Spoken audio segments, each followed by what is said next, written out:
think we are all here. So, and it's 7. So let's go ahead. Should we go ahead and start? Okay, let's go ahead and start the July 23rd, 2020 Transportation Commission meeting. If we could have a roll call, please. Commissioner Javendel. Present. Commissioner Jordan. Trying. You're here. Gotcha. Commissioner McCroskey. Digitally connected. Commissioner Del Rosario. Present. And Chair Paulson. Here. Okay, we'll begin with public comments. This is an opportunity for the public to comment on items not on the agenda, and each speaker is limited to 3 minutes. I am not seeing any attendees, so we will go ahead and close public comment. I can just call attention. Everyone should have received 2 written correspondences since the last meeting, and that just to give a brief summary. One was regarding pedestrian signal at the freeway ramp on Buchanan, and the other regarding a sound wall and traffic coming on Pierce Street.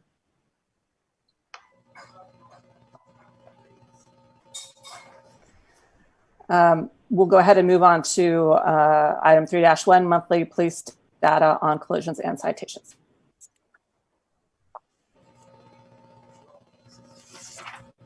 Let me remember how to share my screen. Here we go.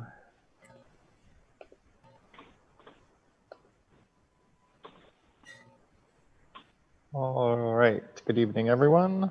The June reporting shows 0 pedestrian collisions,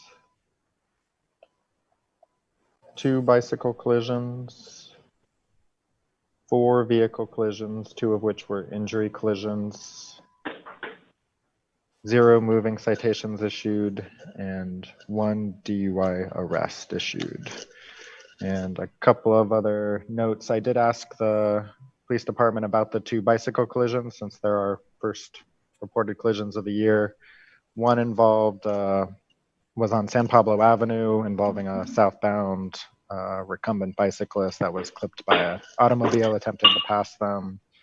And the other was eastbound Washington cyclist on the downhill of Albany Hill, not stopping at Jackson and colliding with a car that was proceeding through the intersection.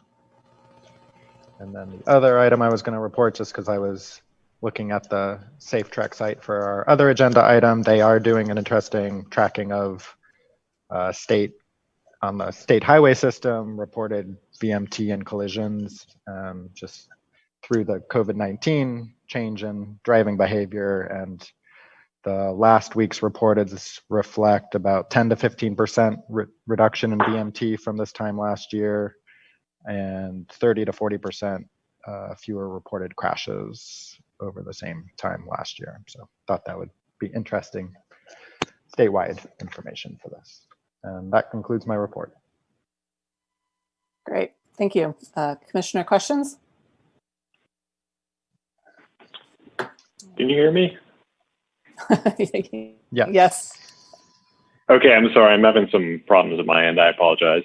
I was curious if it would be possible to add traffic stops to this. That's a topic of fairly keen interest lately. And I attended the Monday night study session and asked about that. And of all things, the finance director kindly directed me to the 2019-20 biennial budget, which she said actually had the number of stops for 2018 listed in it. It also had the number of traffic citations listed, and so that gave me some feel for a ratio between the two. But the number of citations having reduced fairly dramatically since then, I don't know if the number of traffic stops, has reduced a concomitant amount, or if it has remained the same since then. So it appears that the police department does track that data because, as I say, it was available in that budget. So I think it'd be useful, if possible, to add that line. Thank you for considering. And just to be clear, you're requesting that be monthly reported? Yeah, I think that would be useful, given the current conversation around policing, to have those numbers. I guess I can leave it to yourself as to how onerous or not onerous that is, and it's onerous if maybe it's something that gets reported less frequently. But I would suggest that unless it's particularly onerous, there's probably some value in reporting it at every meeting, at least for a little while, so we can get a feel for that data and get it out in the public a bit more. Understood. Thank you for considering. Great. Any other commissioner questions or comments? Okay, I think we have one member of the public who would like to speak. So we'll go ahead and open it for public comments.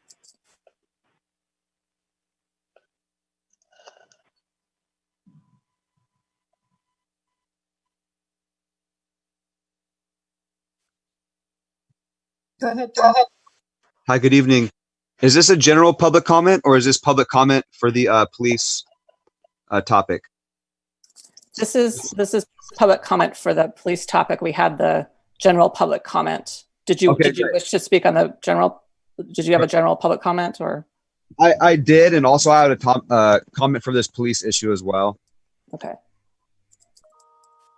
So why don't we go ahead and have you comment about the police issue, and then once we're done with this agenda item, if you just want to talk briefly about your public comment, that's fine. Okay, so the police issue, I witnessed a lot of car accidents over here on Lower Solano, below San Pablo, and I report them almost daily. And there's always this Albany dispatcher, I think it's EO6 or something. And every time I call and I say, yes, it's Jeremiah, she has her opinion about me. And she's like, oh, okay, it's an emergency. And I'm like, yeah, it's a 3-car accident. There's a child involved. The child's holding their shoulder. And they said, well, since it's an accident, they could exchange information. So we're not sending the police. And she hung up on me. And so I called back and I was like, there's debris all over the Solano. There's like a bumper in the middle of the road. And she kept like hanging up on me and didn't really take me very serious. And I was just trying to call and just let them know, just to observe and report kind of thing. Like if you see something, say something. And I didn't see a police officer get dispatched the entire time. I mean, I think they got a phone call from one of the people involved, but that could have been the person that was at fault. And they said that, there were no injuries. So the police never came out. So all your data you have is like really incomplete, because you only have the stuff that the Albany Police Department is willing to come out and show up for an accident, because they only show up if someone's injured. They don't show up if it's less than $500 or something. But they didn't even want to show up for a 3-car accident on Lower Solano with a bumper in the middle of the road. And so anyway, that's my public comment. Maybe the police need to give better data, and hopefully they're listening, kind of thing. So that's it for that. Thank you very much. And then good for this topic. Good, great. Thank you very much. Mm-hmm. Are there any commissioner comments or questions about this topic? I don't see any. So Jeremiah, I'm going to go ahead and open the public comment section back up since you missed that. If you want to go ahead and make your public comment now. Thank you. I really appreciate that. That means a lot to me. So my public comment is going to be really brief. I'm just going to reiterate a point of interest and really good for the city that I've been working on for over 10 years. It's called school zones, and it's really a win-win situation. And when I mean school zones, it's not a map of where you live in Albany, you go to Marin or Ocean View. It's the thing in the DMV handbook that says drive slower during schools. And right now it's always been 25 miles per hour around our schools, around our kids, around our elementary children. And that's just way too fast. They haven't learned to not chase a ball if it runs out in the middle of the street yet. So they can't speak up for themselves, and we need to protect them. And so I've always said to make it 15 miles an hour around our schools during only loading and drop-off times, because we want to keep our kids safe. And I've had a few people on the transportation committee keeps playing this advocate as, well, not really an advocate against me, saying it's not going to work.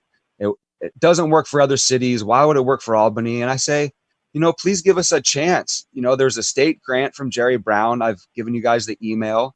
It's the state school zone grant, and it pays $100,000 every year, and it pays for 10 crossing guards. And that would have fixed our crossing guard problem 10 years ago. We would have 10 paid crossing guards for free. But Jerry Brown can't give us the school zone grant because he says we technically don't have the word school zone anywhere in our municipal code book. But if we could simply get the municipal code book to have the word school zone in it, Jerry Brown could give us the state school zone grant from the State Department. So my public comment is, please put this on the agenda again, school zones to add to our municipal code. Please and thank you very much. Great, thank you. Okay, so we're going to go ahead and move on to item 3-2, shared mobility data.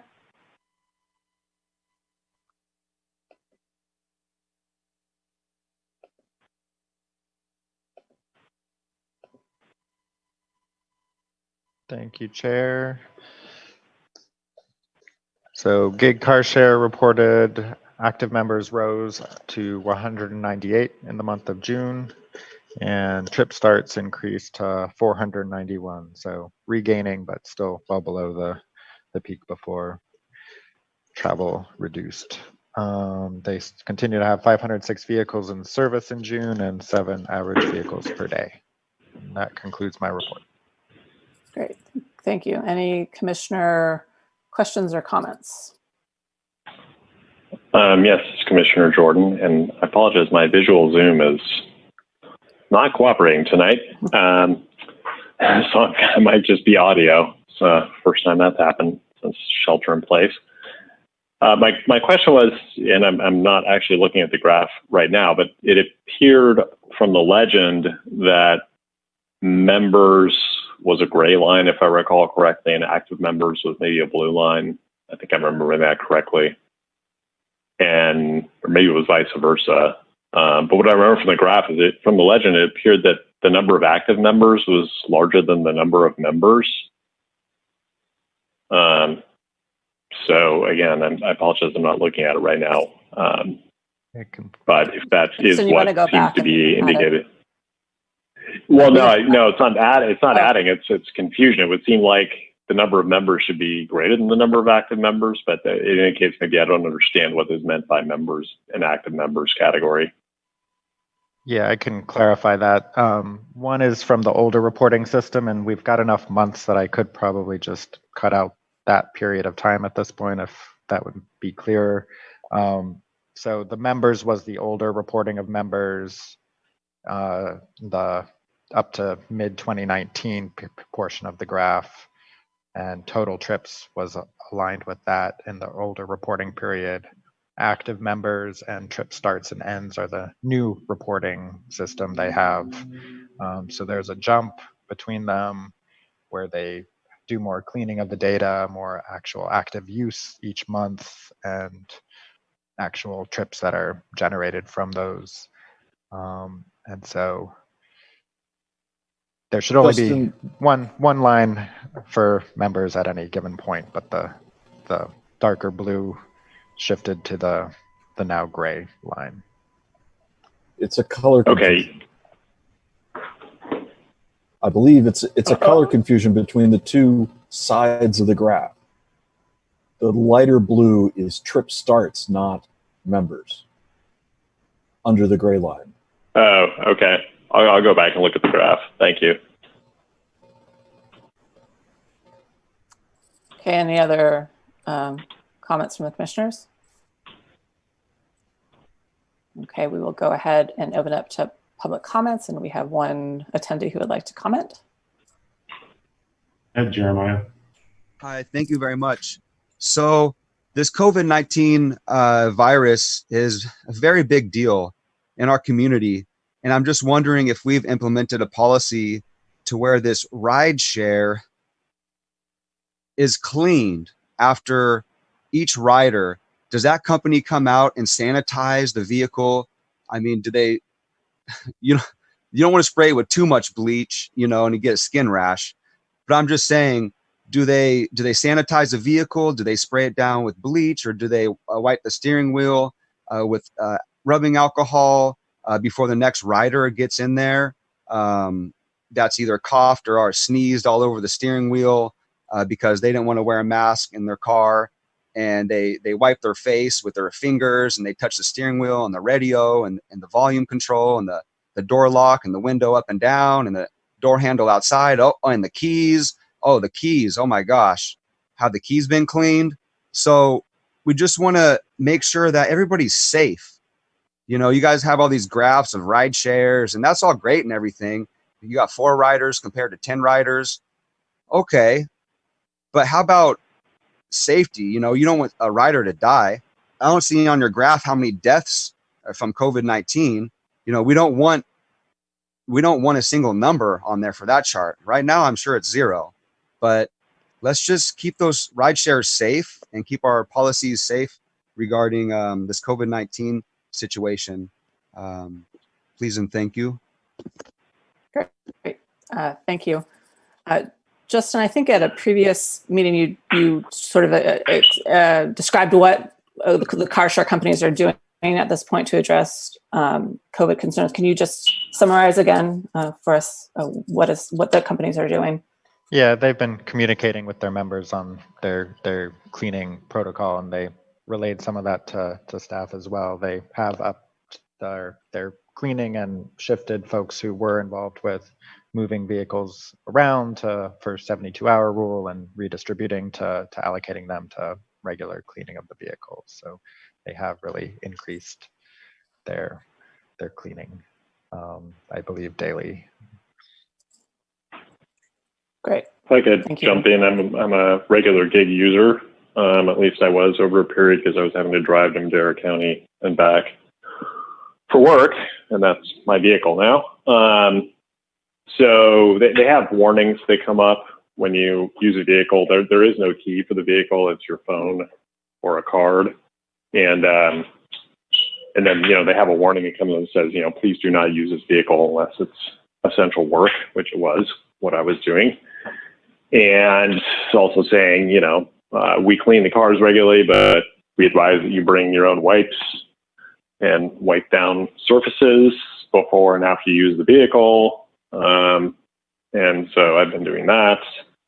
And, so they are in communication with their members on how to appropriately use the vehicles. They are upping the cleaning as you suggested. And there was something else. Oh yeah, I think the CDC has basically issued now that surfaces are a very low probability vector for infection. As the science evolves, it's really much more about sharing indoor air is the highest potential vector. So so I think with all those things together, they're taking adequate precautions. But thank you, Jeremy, for raising it. It was definitely a concern to think about. Great, thank you, Preston. Were there any other commissioner comments? Okay. And so I'm seeing Jeremiah has his hand raised again, and I don't know if he wants to comment again. Well, we can unmute him. I lowered his hand after the initial public comment. Okay. So, okay. And he may be raising it for the next item. I don't know. Okay. And I would like to thank Commissioner McCroskey for pointing out my mild color blindness here on the two blue colors. So I don't know, maybe one of those colors can be changed to violet or some other more distinguishing color on the graph, and that would solve my problem and potentially other people's problems who look at it. So, but anyway, thank you for pointing that out and clearing that up for me. Easy mistake.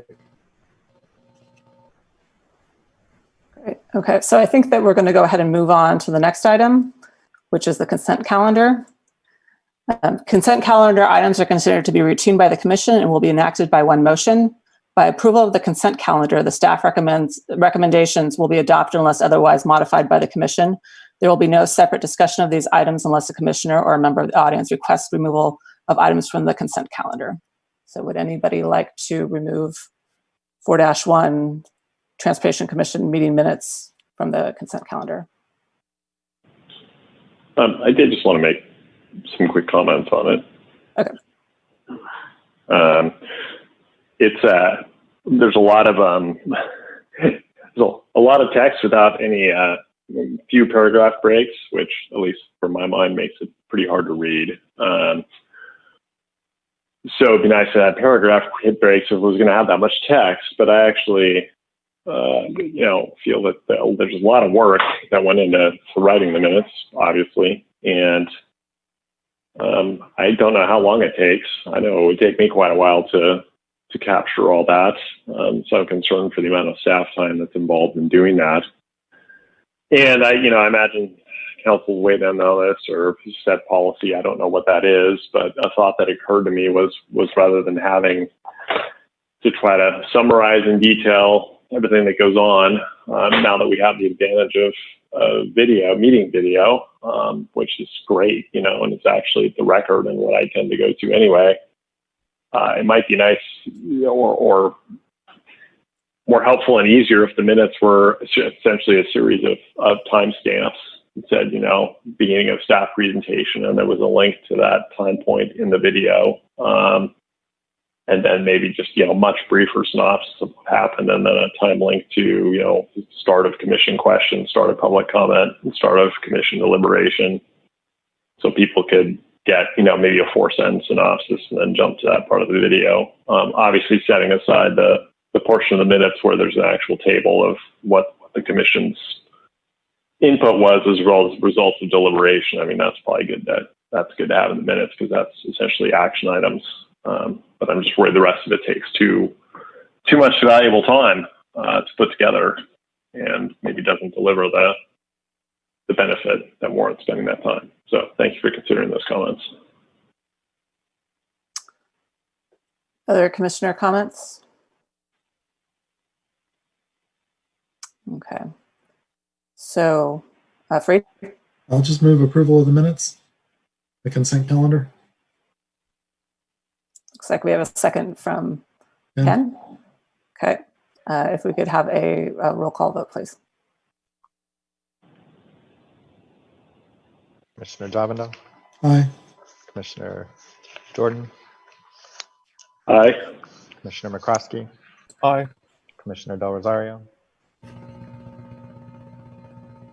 Aye. Chair Paulson. Yes. Motion carries. Okay, so we will go ahead and move on to item 5-1, development of electric mobility plan. And I believe staff has presentation.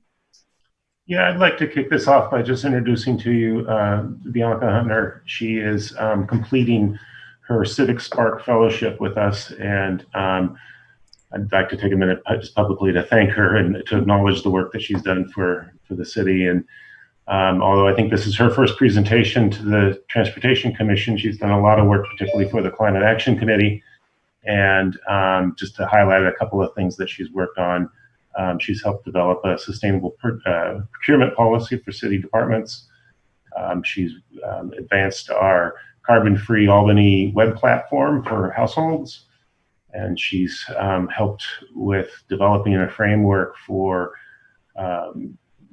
evaluating the environmental justice and equity issues and considerations of city policies, which is obviously pretty important right now. And in addition to all that, she's done a lot of work on electric vehicles, and I'll turn it over to her. And again, thank you, Bianca, for your service to the city of Albany. She's a newcomer, a graduate of Tufts University, and a newcomer to California. And I'm sorry, the last 4 months have been so weird, but it is nice to have you out here with us. Thank you. Thank you for that very lovely introduction. Wait for Jeff to share the slide.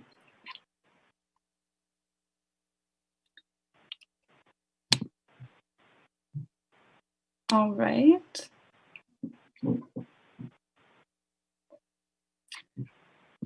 So I was going to give an introduction, but I see I do not have to do that anymore. So thank you.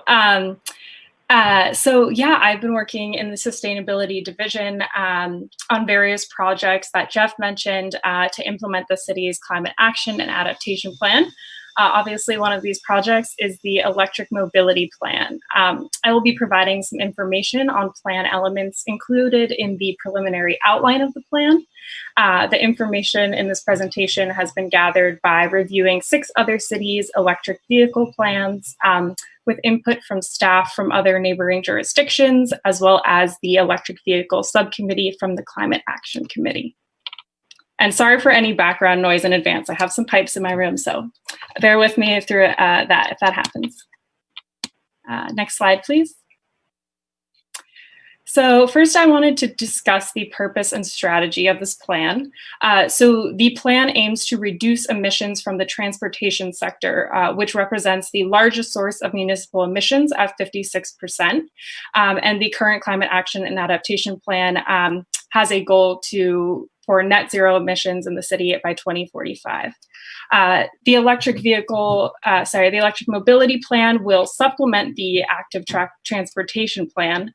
So as a city, we still want to prioritize alternative modes of transportation, and we recognize that first and foremost, personal vehicle use should be minimized. The electric mobility plan will also prioritize shared electric transportation, including electric bikes and electrified public transit, which are not strictly considered active transportation. We also want to ensure that in the future, as more multifamily units are built in Albany, that we are prioritizing shared electric transportation, again, such as electric bikes, electric scooters, electric car sharing, and more in multifamily units and for the public at large in various locations in Albany. And for cases where someone does need to use a personal vehicle, this plan aims to support the switch from internal combustion engine vehicles to electric vehicles through incentives for electric vehicles and EV charging in single and multifamily homes. Next slide. So this is just a general outline of the plan. So the plan will establish a goal for the rate of EV adoption by a certain date. That is a discussion currently in the works. It will also include a map of high priority EV charging locations and types of charging stations for each location. To accompany this, we'll also have a list of considerations for charging locations and charging types. Namely, this will include prioritizing multifamily developments and denser business areas. It will also include considerations for smart chargers that work to stabilize the energy grid, as well as supporting innovative charging solutions. And the plan also includes a prioritized action item list. The actions that I've worked on to collect are broken down into 3 categories: outreach and education, actions that increase charging infrastructure in the city, and regional collaboration efforts. And I'll be touching on these in just a moment. Next slide. So, yeah, these are some of the main actions under the outreach and education section. We'll be including a public outreach campaign for EVs. We're doing some of this already, but to continue to ramp up efforts to publicize EVs through city e-news and other social media platforms, also including information on various rebates and incentives available. It's also important to promote used EVs, which are significantly more affordable than purchasing or leasing new. We want to make sure that EVs are accessible as possible to people from various income backgrounds.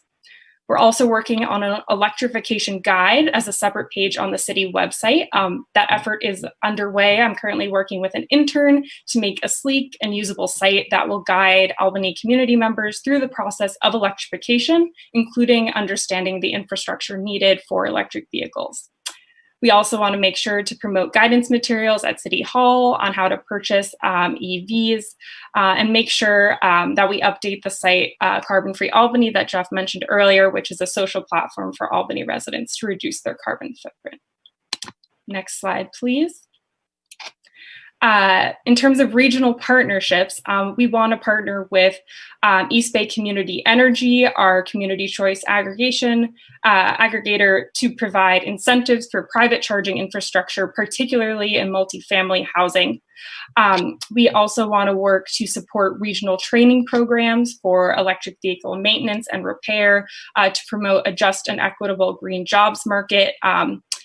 And we also want to ensure, as I mentioned, that low-income residents who do need personal vehicles can access electric vehicles, and that we are actively engaging with these communities and making sure to disseminate information around the proper incentives, as well as promoting used EVs and providing car share options as well. Next slide. So these are some of the main proposed actions in the electric mobility plan to increase charging infrastructure. And they're divided by measures meant to target community adoption in general and use of EVs, and those that the city can do to increase its own EV use. So for the community actions, this plan would include action items to electrify shared transportation near multifamily housing and business districts,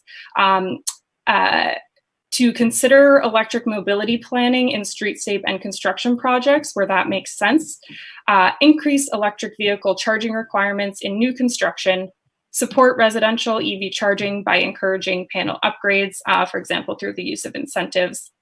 And then on the municipal side, the plan would include measures to create an electric vehicle fleet schedule, as well as increase charging stations at city facilities. Next slide. And I just wanted to call out some items in the plan that do strictly apply to the public right-of-way, which I realize is very relevant to this commission. So that could include creating an ordinance for on-street electric vehicle charging. That's something that we're still considering as we think about how common street-side public charging should be. And this would also include considerations for EV streetlight charging, in which the plug to charge an electric vehicle comes out of the streetlight post. So that would also be curbside charging as well. And also in the public right-of-way would include, as I mentioned, creating electric shared transportation hubs, mainly for micromobility. And I'm curious, when we go into the discussion portion of this presentation, on your thoughts on these specific items, in addition to general thoughts you have on plan elements, as well as planning for micromobility in general. Next slide. So for the next steps, now I was hoping you all can provide comments on the plan elements that I've included here, and specifically in regards to some of those actions that in the public right-of-way. And the Climate Action Committee, EV Subcommittee, will continue to inform the development of the plan. I've been working with them as well. Eventually, staff will develop a plan and we will bring it back to you for feedback before finalizing any of it. And eventually, down the line, once this goes to council, the plan will be implemented in order of priority actions and ease of implementation. Next slide, please. So yeah, here I've kind of just re-outlined some of the discussion topics for tonight. I'm interested in hearing about your thoughts on criteria for the placement and type of charging infrastructure in the public right-of-way. This could apply both to electric vehicle charging in the traditional sense for cars, but I'm also really interested in hearing your thoughts about kind of placement for micromobility charging, and as well as the accompanying electric mobility infrastructure. And I'm also interested in general in just hearing kind of any big picture thoughts you have on micromobility planning too, because I do not have a driver's license. I bike everywhere. And yet, as I'm developing this plan, I still think that there is a lot of work to be done in the plan to really consider how micromobility can be a key factor in reducing the personal vehicles in Albany and transitioning to all electric vehicles. Next slide. So yeah, I'm happy to open it up to any questions. I know that was quite a bit of information, so happy to answer any questions anyone has. Okay, so commissioner questions. Robert. Yeah, thanks for the presentation. That was pretty good. You talked about charging infrastructure for micromobility, so I'm assuming that's bike share, scooters, electric bikes, and those types of transportation modes. But aren't all of those decentralized charging these days? And there aren't really docking stations anymore. I mean, I guess there's docking stations for electric bike, but most of that stuff, is it decentralized now? Yeah, I think that's mostly correct. I think, yeah, in terms of micromobility hubs, the possibility for the actual infrastructure that might be needed would largely be for electric bicycles.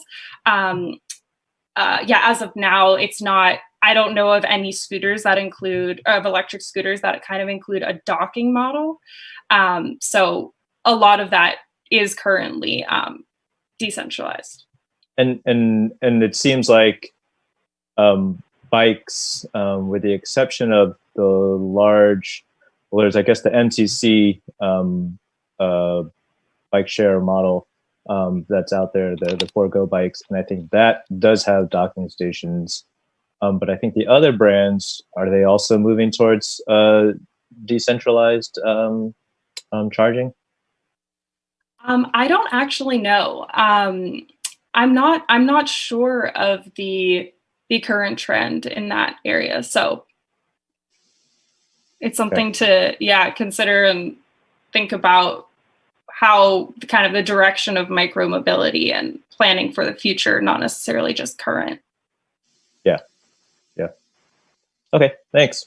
But thank you. And yeah, this is why I'm curious to hear your feedback, just because I'm definitely not an expert in all of these areas. So.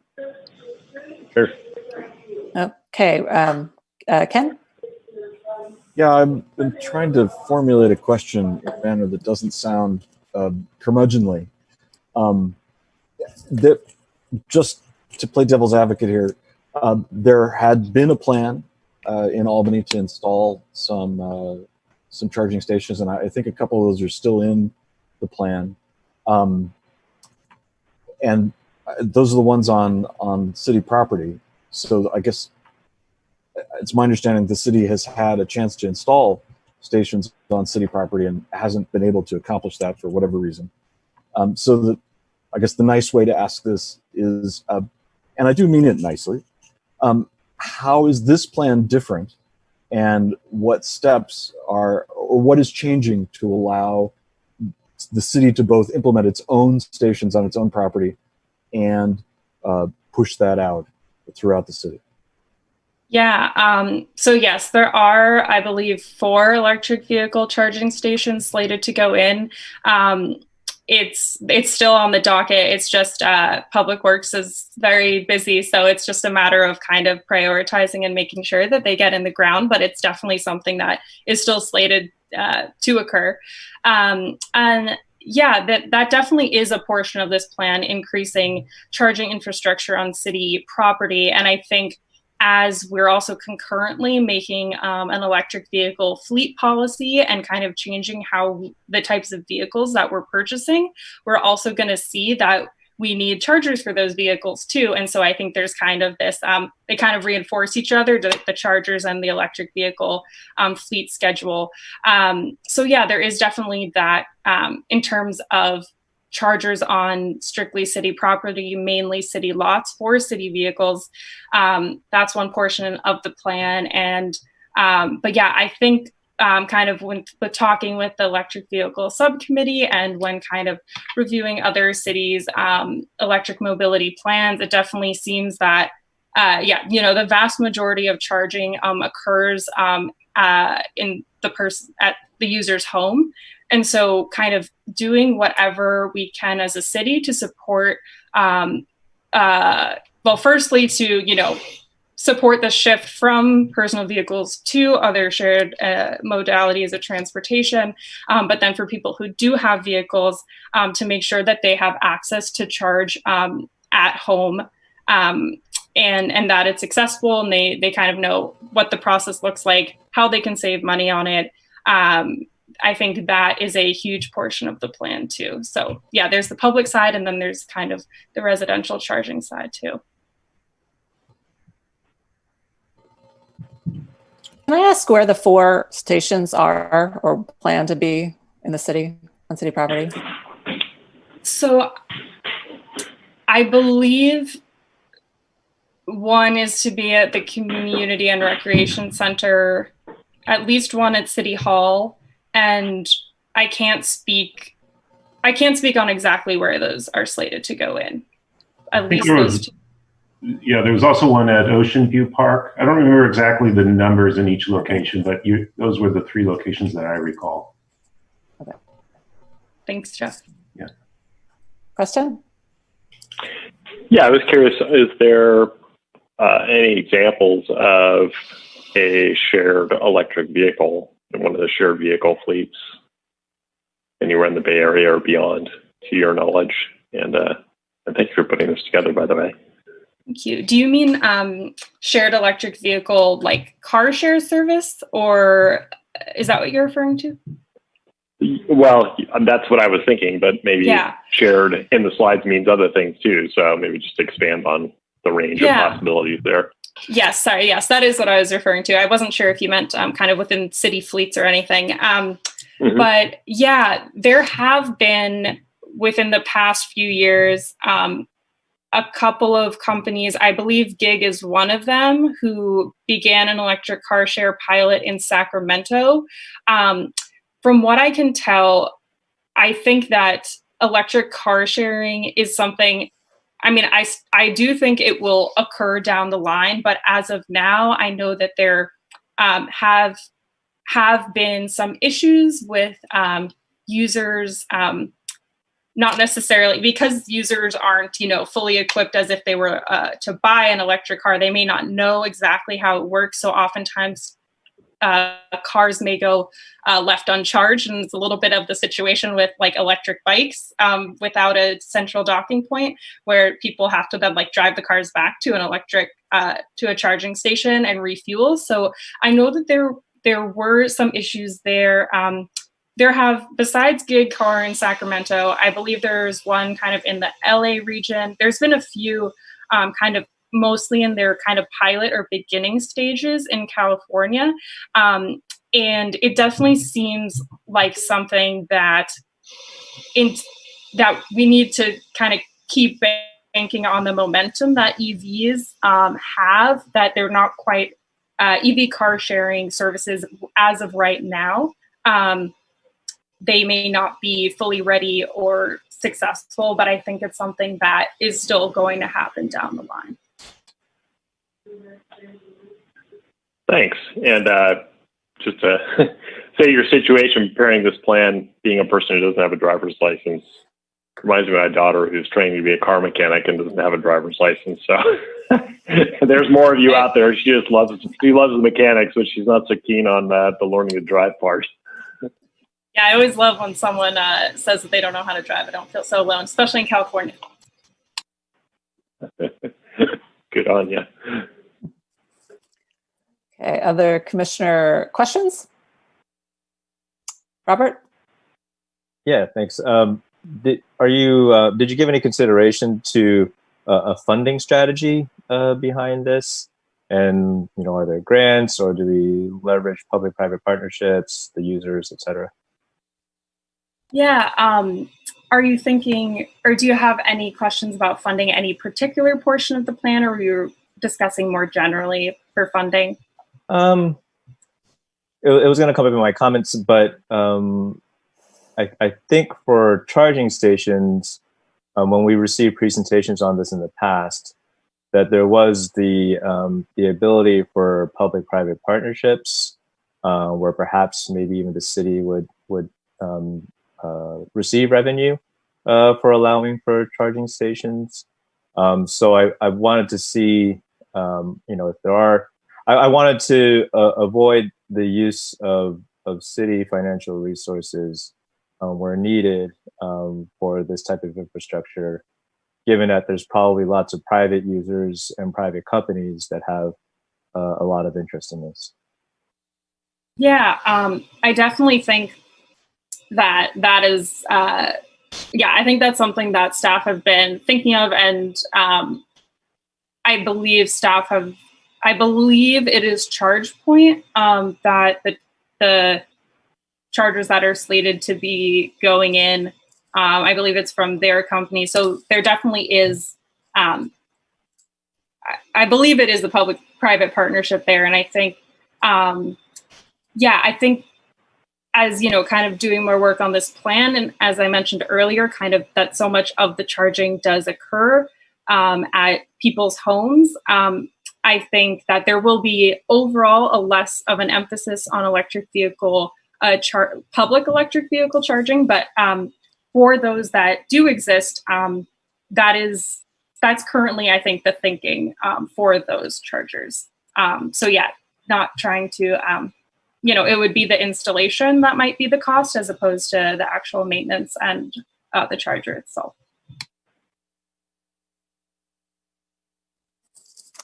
Okay. Other questions? Oh, go ahead. Go ahead, Preston. Yeah, sorry about that. It's a little awkward. I had a question about there was a line on the slide about joining with EBC in providing incentives for, I can't remember now if it was panel upgrades to support chargers, actually the chargers themselves on private property. I was wondering if you could extemporize on that. Yeah, I believe what you're referring to was partnering with EBCE for private charging infrastructure, largely on multifamily units. And that's something we're actually waiting to hear back from EBCE on this. They went out to see if they could secure a grant for installing, I don't know the exact amount that the grant was for, but basically working to, specifically on multifamily units, largely like for affordable housing, to be able to install, get a grant to install electric vehicle charging there. So that's what I was referring to there.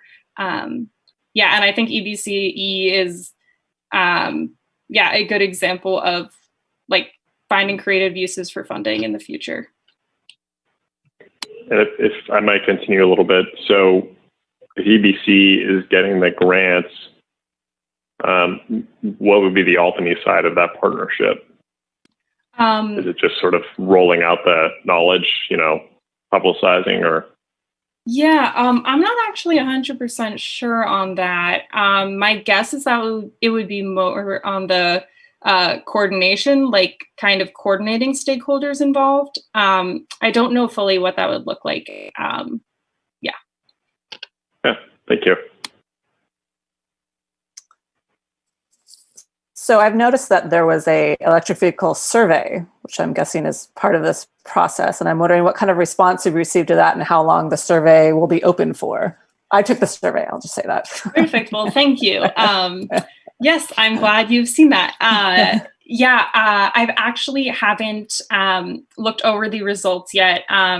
I know that we are still planning to have it go out in tomorrow's e-news as well. So it will definitely be out for, at least probably a week after that. We haven't figured out an exact close date. I have it on my schedule next week to kind of review some of the results and see what comes out of that. I guess this is a plug here for anyone who wants to take the electric vehicle survey, but I'm really hoping it'll help us kind of establish at least to get a general sense of baseline for what kind of modes of transportation people are using in Albany, as well as information. I mean, you've taken the survey, so you, at least Chair Paulson, so but understanding kind of like typical travel patterns as well to assess the need for what kind of infrastructure we need in the city. So, yeah. And if somebody wanted to go to the city's website to take the survey, where on the website do they need to go? Actually, I'm not sure it's on the city website. This is a good point. Okay. Yeah. Yeah, I actually don't think it's on the website currently. Alrighty, any other commissioner questions? Okay, so we do not have any attendees, so I will open and close public comments and come back to the commission for discussion. So it sounded like you had specific things that you wanted our input on. So maybe if we want to go back to the slide that had those topics so that we make sure that we address them, that would be good. And then does any commissioner want to kick us off here?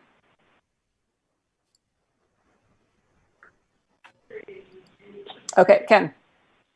Yeah, I want to say, despite my curmudgeonly questions, I fully support the plan, and I'm excited that we can move forward.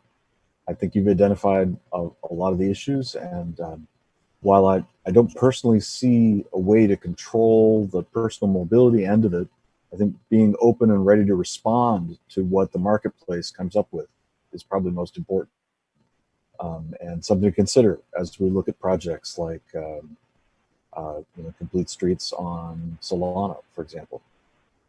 I've been attending the workshops for the San Pablo Avenue specific plan, and it seems like there might be a role for some kind of incentive for developers in that corridor to provide a whole host of alternatives for people, clipper cards and electric bike fleets, and lots of space for bikes, of course, but also having some incentive for them to provide electric charging within their development or along their development, either for just their units or perhaps also for the public. If that's going to be a big source of building a new housing in Albany, then let's get them in on the program. Thank you. Great, thank you. Other commissioners? Yeah, I'll jump in. Okay. I think picking up on Commissioner Krosky's thought, the having used car share for, I don't know, almost 20 years now, I think it's going to be hard for electric vehicle car share to compete, because it's essentially going to be what's called podded car share. The vehicle's going to have to reside at a certain location, namely where there's a charger. And so one of the big advances in car sharing was going from city car share to gig. City car share was in pods. The closest pod to Albany was at the El Cerrito BART station.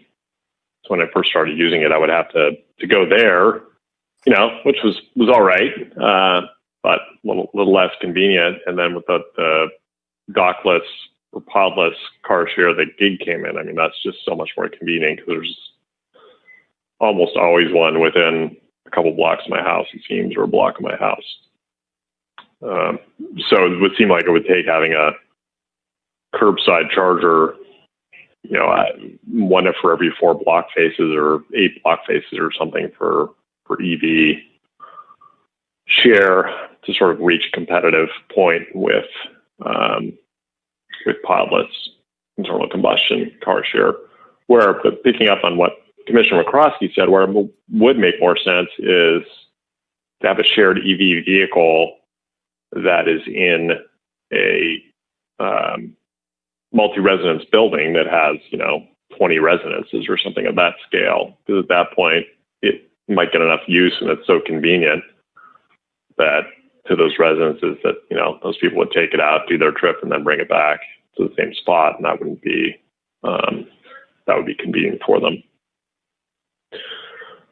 So I think it is worth having some incentive in the San Pablo specific plan in that regard. There's an incentive to have a charger, but there's an incentive also to have a shared vehicle, and an incentive, even more of an incentive, to have an EV shared vehicle. So kind of levels and levels up. And I don't know what the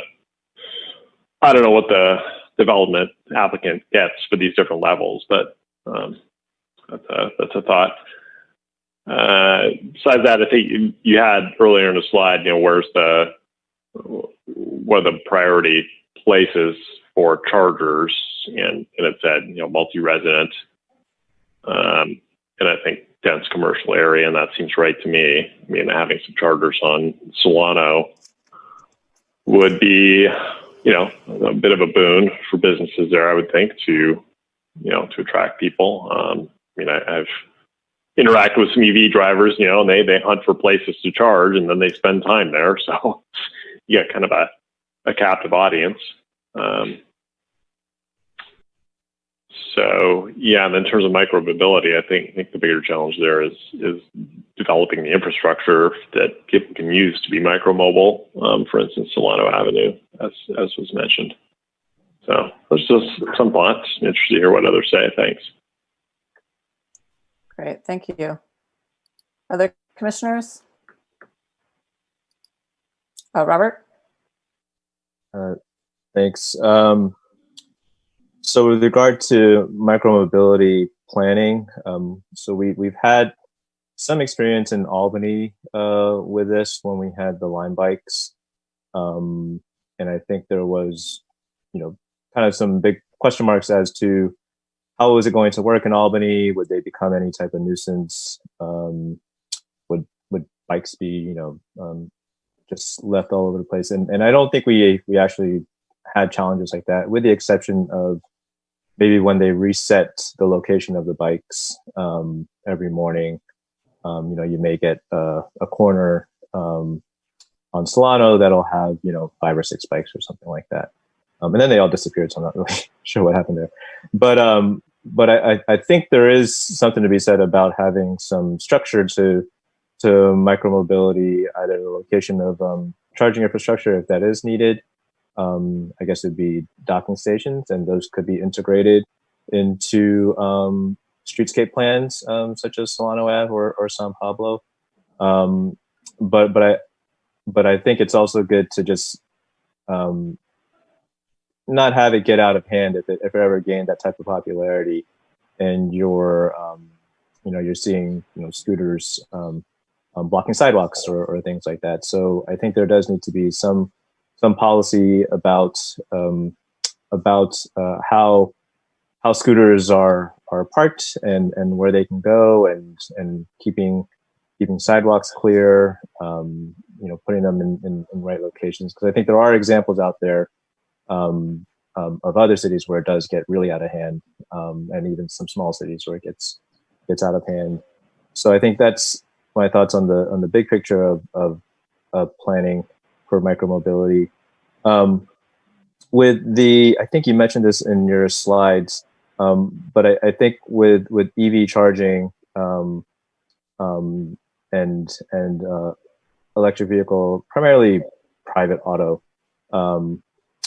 that there should be some sort of hierarchy established of encouraging other modes, whether it's bike walking or taking transit, that would be a higher priority or more recommended mode to take than looking at EV, and also just thinking about what do we encourage and which modes do we want people to use, and which modes do we want to invest in.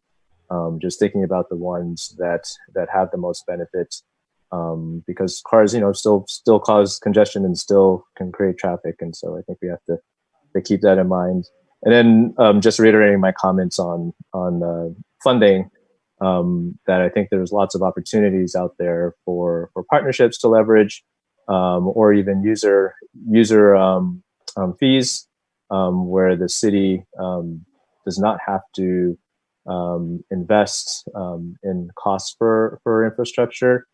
They can facilitate it, of course, through permitting processes, but it seems like that we should take advantage of those. I think grants are completely fine, especially any type of grants that try to make the uses of electric vehicle micro mobility or cars available for like means-based subsidies, or those who can't typically afford it. So I think that's a good use of resources for the city to do that. I think that's all my comments. And thanks for the presentation. It was very good. Other commissioners? Freed? Yeah, definitely agree with what's been said so far. Just one thought on potential for private chargers in the public right-of-way at curbside is something that ideally we would try to avoid, or that would be a last resort, in part because if we do that and a resident becomes dependent on the curbside charging, that potentially limits our opportunities to do other streetscape modifications.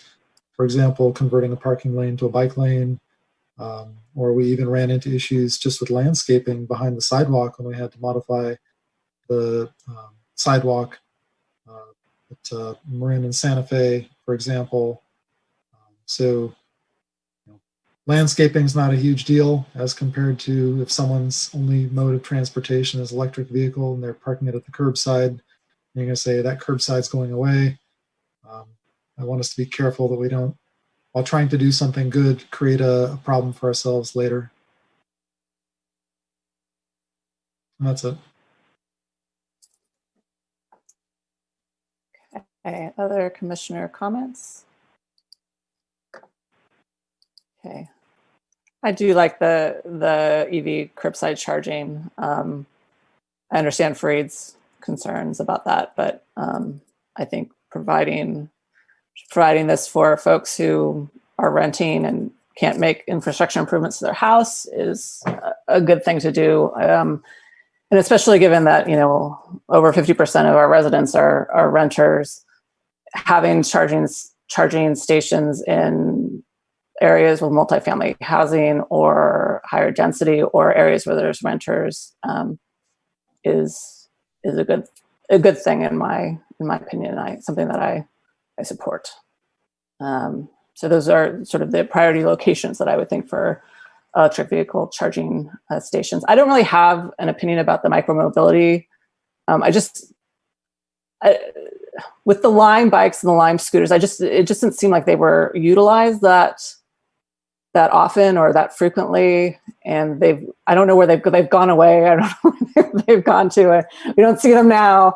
So I just, at this point in time, I don't know if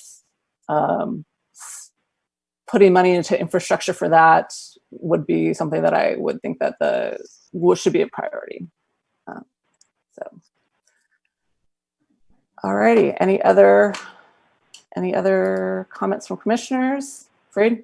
Yeah, just I do agree with your point. I think that if we have different models of curbside charging, publicly available charging for anybody is different from a private charger that belongs to one resident, nobody else can use it. Okay. So again, not saying that we could never do that, but in terms of order of preference, curbside charging that's available to everybody seems preferable to curbside charging that belongs to one resident, and then you get to reserve that parking space for them or what else is parked there.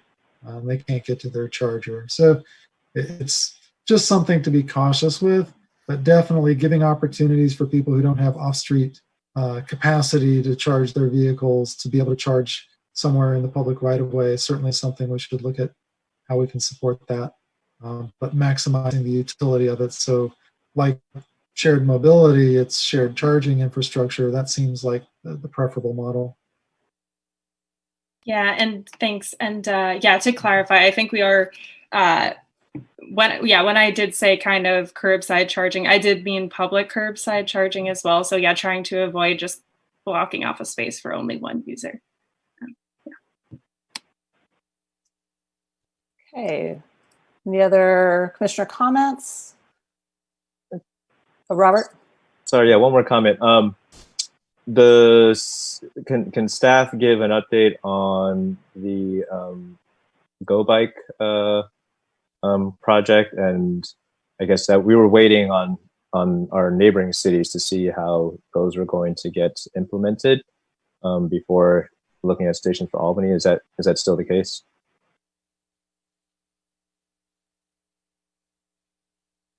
I have not heard about a future expansion round. I know there were some changes considered with the expansion, I believe, into Richmond and some other locations. So I haven't heard recently if there is going to be a new round or what that will look like with Ford Go Bike. I'd have to check on that. Okay. Okay. Any other commissioner comments? I'm not sure if staff, you have everything you need, or if there's anything you want us to clarify or any other additional questions you wanted to ask of the commission. I don't think I have any other questions. Okay. But yeah, I really appreciate everyone's feedback. I've been jotting down my notes. So thank you. And I may not, as this plan develops, I am passing it on to the next person. So I'm not going to be able to be the one to finish it up, unfortunately. But as progress happens on that, we'll be keeping you involved in the process. So thank you so much for all your comments. Great. Thank you. And thanks for your effort. All righty. So moving on to item 5-2, update on proposed bus stop parklet on Solano Avenue at Kains Avenue.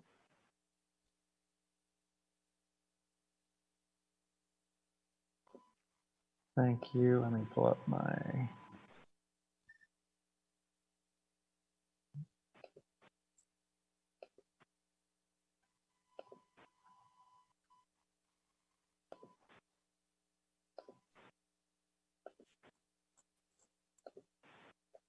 All right, so for this item, comments from the previous commission discussion included, last month there was a commission request to review the revised design for the proposed bus stop parklet at the corner of Solano and Kains. I reviewed the previous commission discussion, which was in 2018, and comments included regarding visibility of parked bicycles, access to the front of the bus for loading bicycles onto the bus, minimizing separation between the bus stop area and general seating area, accommodating large number of potential riders, and shading both areas. The additional considerations that have been included since that discussion include ADA access requirements, drainage considerations, and cost, and those have all informed the latest design submittal. And this is the rendering. I can pull up the plan view. The primary changes are the earlier design did have more separated cafe style area and the bus area, loading area. This newer design is more open and bench seating.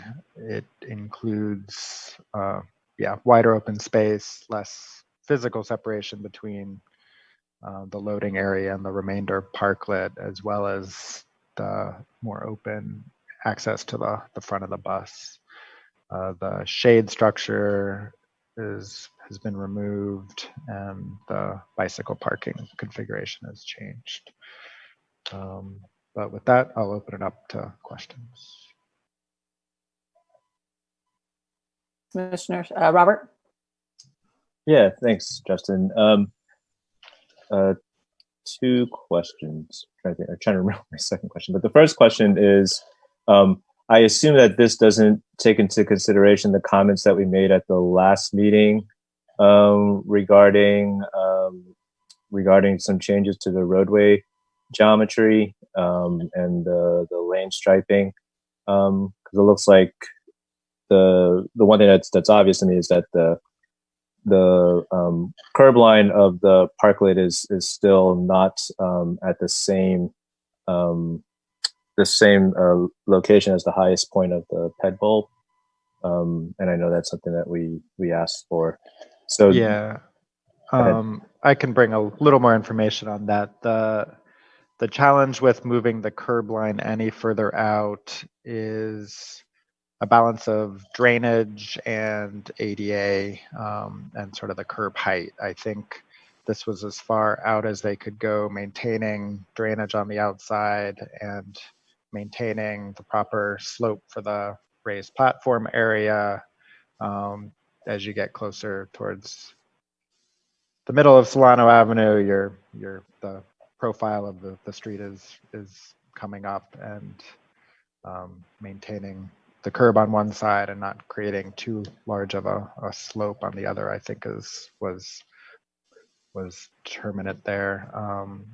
I did talk with our public works staff on that, and they had been the ones coordinating with the applicant regarding the drainage and slope side of this. So that was the information that was relayed back to me on why we can't come out. I do have actually, sorry, I skipped this, so it's probably worth jumping into that now. I did, in response to the comments that from the last commission on the striping side away from the parklet design side, there was a balance between wanting to narrow the lane width enough that we're discouraging passing of the bus, but keep it wide enough that a bike could be passed safely.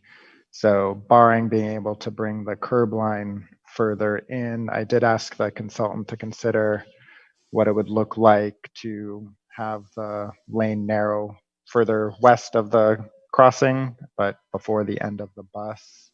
Let me try to pull up. I just received a draft design this morning that I can share, but that was not part of the memo. So here you can see what that could look like, where it jogs over by the time you're at the crosswalk, and you can have enough width for the bus or vehicle and bike to navigate the full bulb out, but still have it pinched down by the back of the bus to discourage passing. And that would be. That's where. Go ahead, Preston. I was just wondering if you could point approximately to where the rear of the bus would be when it was stopped. So the reference point I can provide is this lower line here that measures to here is identified as 70 feet. Okay. Basically to and the bus is the sign here. And so the bus is 40 feet? I don't know. Robert must 40. know this off. 40 Yeah. immediately. So it's 4 sevenths to that. So it's going to be almost to the back of the parklet, including the bike parking.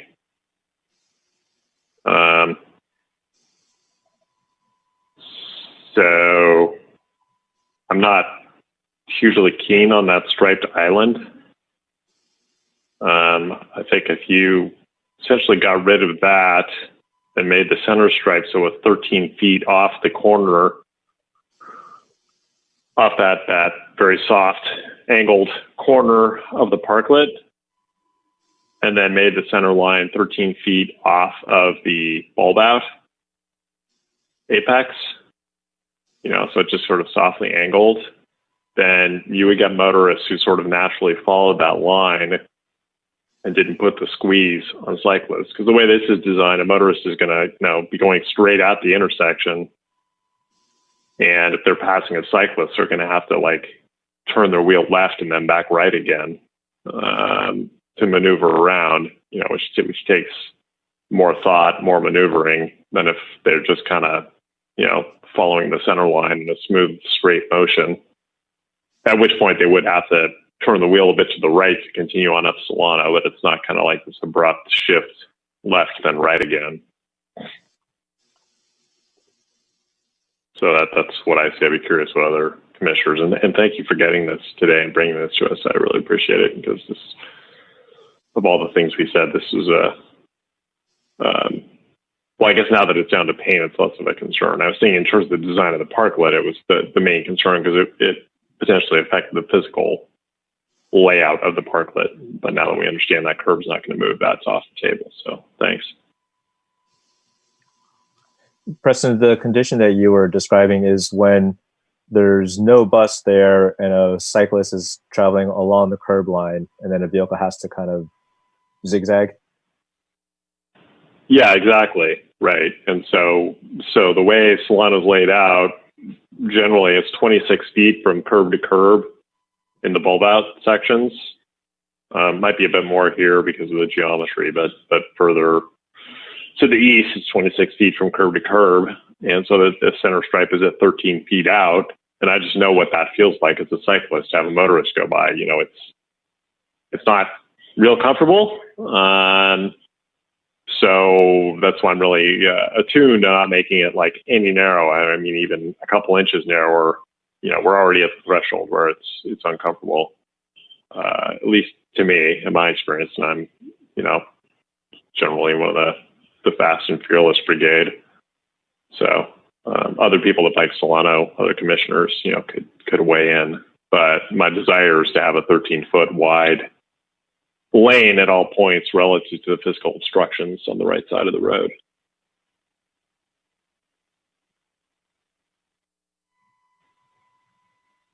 Okay. Freed? I agree with Preston. I think that if we just, in this diagram, took away the bottom line in this figure of that striped island and left the north half of it as the double yellow line, that would be better. So essentially cars could move closer to the center line, leaving more space for bikes.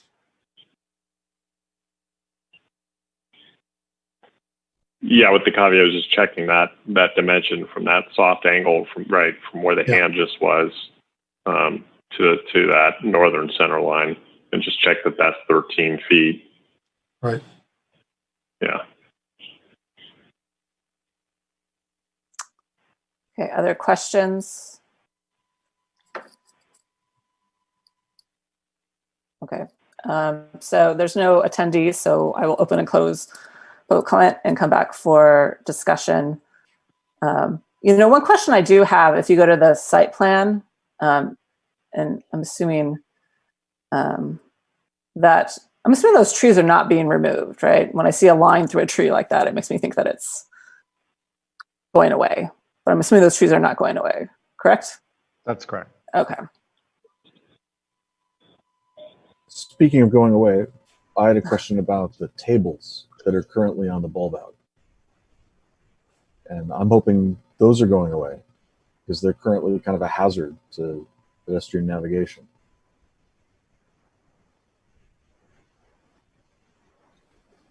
How many are there? Is it 2 or 1? I can't remember. It's 2. There are 2. I've got a good streetscape photo that I could throw up showing you what it looks like. Are those private tables or those city tables? They're private. They're private. Okay. Yeah. I guess I'm wondering, and you don't, I mean, you put up a slide or a picture or not, but I'm wondering from your estimation, do you think it would be okay if there was just one table there, or do you think both of them need to go away? I hadn't thought about that. I can't really, I don't know, I'd have to go look to give you an opinion on that. I know that having the 2 tables there plus a bike rack, there's just, if nobody is sitting at the tables, it's still a bit of a weave to get between one curb cut to another, or to get from the sidewalk to at least one of the curb cuts. So one table might work. Yeah, I agree. It's not working the way it is. My impression, and you know, emphasize impression. I haven't gone out there and done measurements and taken away one of the tables and experimented with it. So my guess is that one table would be workable. And I think it does provide some value. I mean, both to the business in terms of creating a more vibrant street environment that would not entirely be replicated by the Parklet. And I think the Parklet color scheme, at least in part, picks up and coordinates with the Mr. Dewey scheme, which is coordinated with the table. So it would kind of all tie together in that regard. So yeah, I would certainly be in support of getting rid of at least one and then seeing how it works out. And looking at the other one. The current tables on the corner are just kind of cement with, changeable umbrellas in them. So I don't think the color scheme is necessarily germane.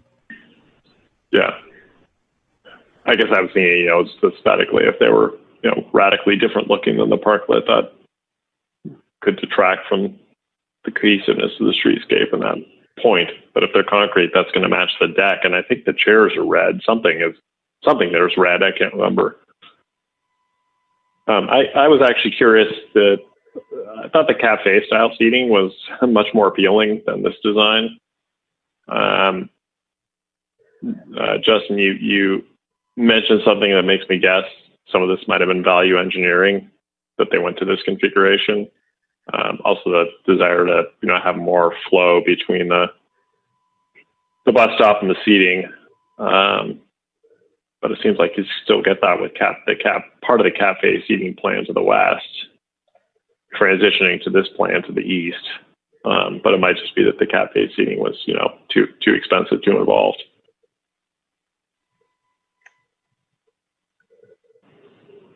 And for the other commissioners, this is so long ago, you might not remember what the prior seating configuration looked like. I happen to have it in my file, so I brought it up and looked at it. So I apologize. That's hard to follow. But I don't know, Justin, to the extent you have any insight into why they changed the design or the layout of the seating so dramatically, I'd be quite curious to hear. I don't have details. I mean, in this drawing, there is sort of open area access for ADA to both the seating side as well as the bus stop side, which I'm not sure was fully addressed in the earlier design. But I think there was also sort of cost considerations in terms of uniform use of the bench seating as well. But I don't know specifically what precipitated that change. Okay. Well, I have the line of communication with the architects because I laid out the bike racks. So maybe I'll just take that up with them because I think, like I say, I think the cafe seating, the west end, transitioning to this plan, to the middle part, it seems like it could accomplish both.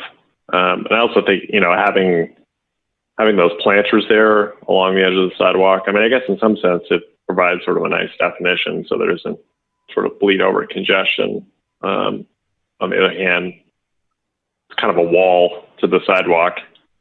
It's not quite as inviting as the other parklet in terms of its physical configuration, and also doesn't seem as quite as efficient a use of space. I mean, I guess you get more greenery, so that's a positive, presuming those are planters.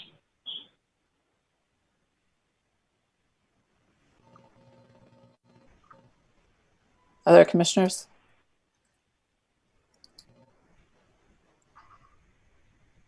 Ken? Well, we've been nitpicking a little bit, but personally, I'm overall enthused, and there's been response to comments, and I think it's heading in the right direction.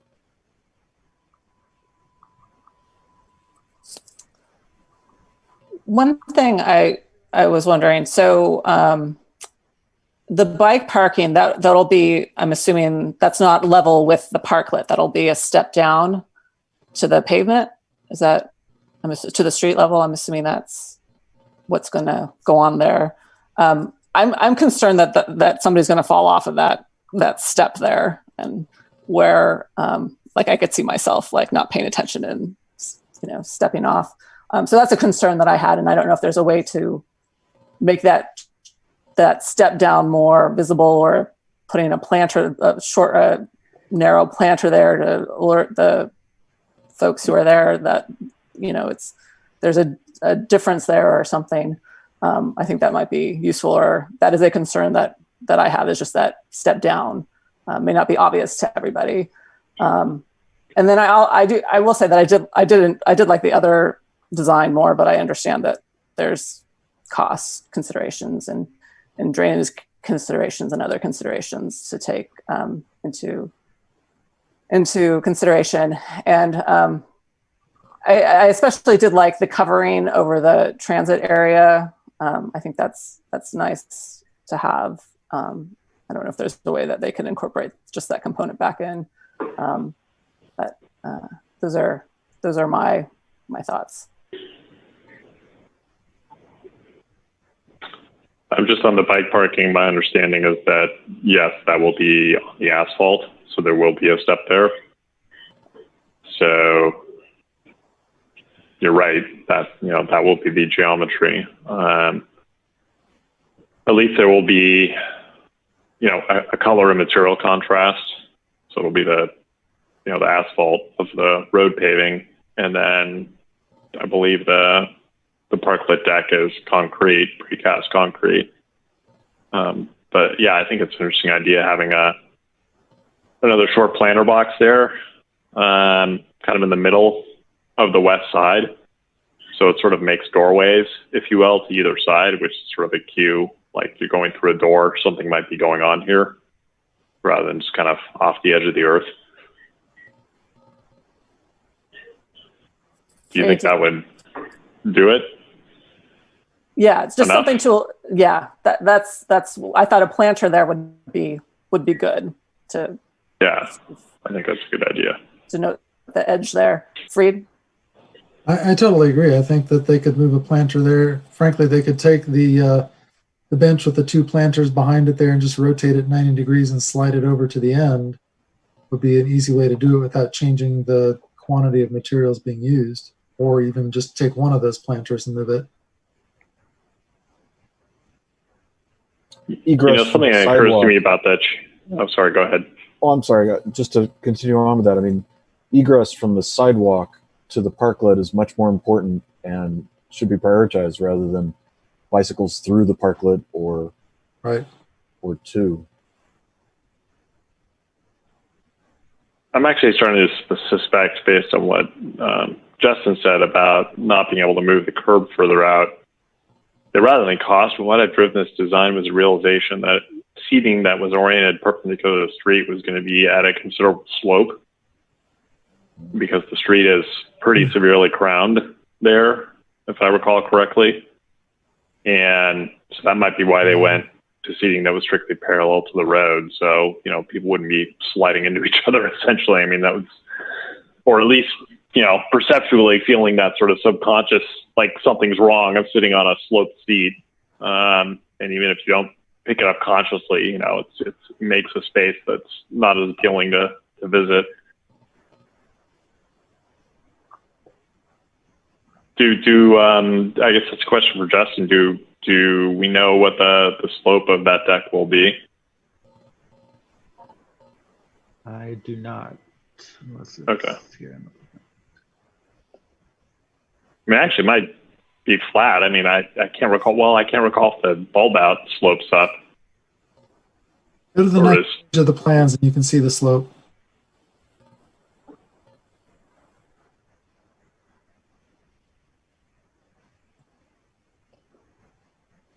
Sorry, what was that for you? If you go to the next page of the plans, you can see the slope. It does slope up with the crown of the street. Yeah, so that's why it's a seating going. Yeah. Well, I mean, I suppose you could keep it flat and, shorter people would sit on one end and taller people could sit on the other end. Sure. But it would be that kind of situation. So that might have been what they were trying to avoid by going to this design.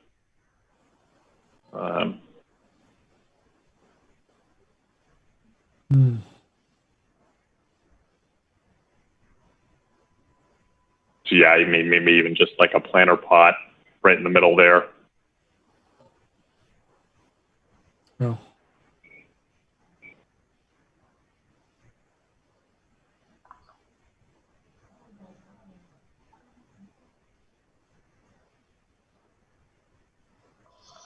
Okay, any other commissioner comments?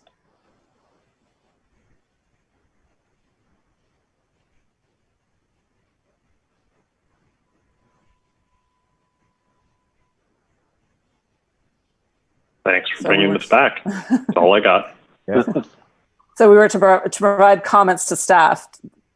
Do you think you have everything you need from us? I think we're pretty clear. Yeah. I think so. On the striping one, I'll have them take a look at that. I'm still a little uncertain with regards to making sure it pinches down at the back of the bus if we're getting rid of the widening, but we'll take a look at that, make sure I can follow up with Reed or Preston if I'm not understanding them entirely. I imagine I can speak for free, but we welcome that. Right. And I've got Randy Newman's short people running through my head. And on that note, so I think that we'll go ahead and move on to the next item.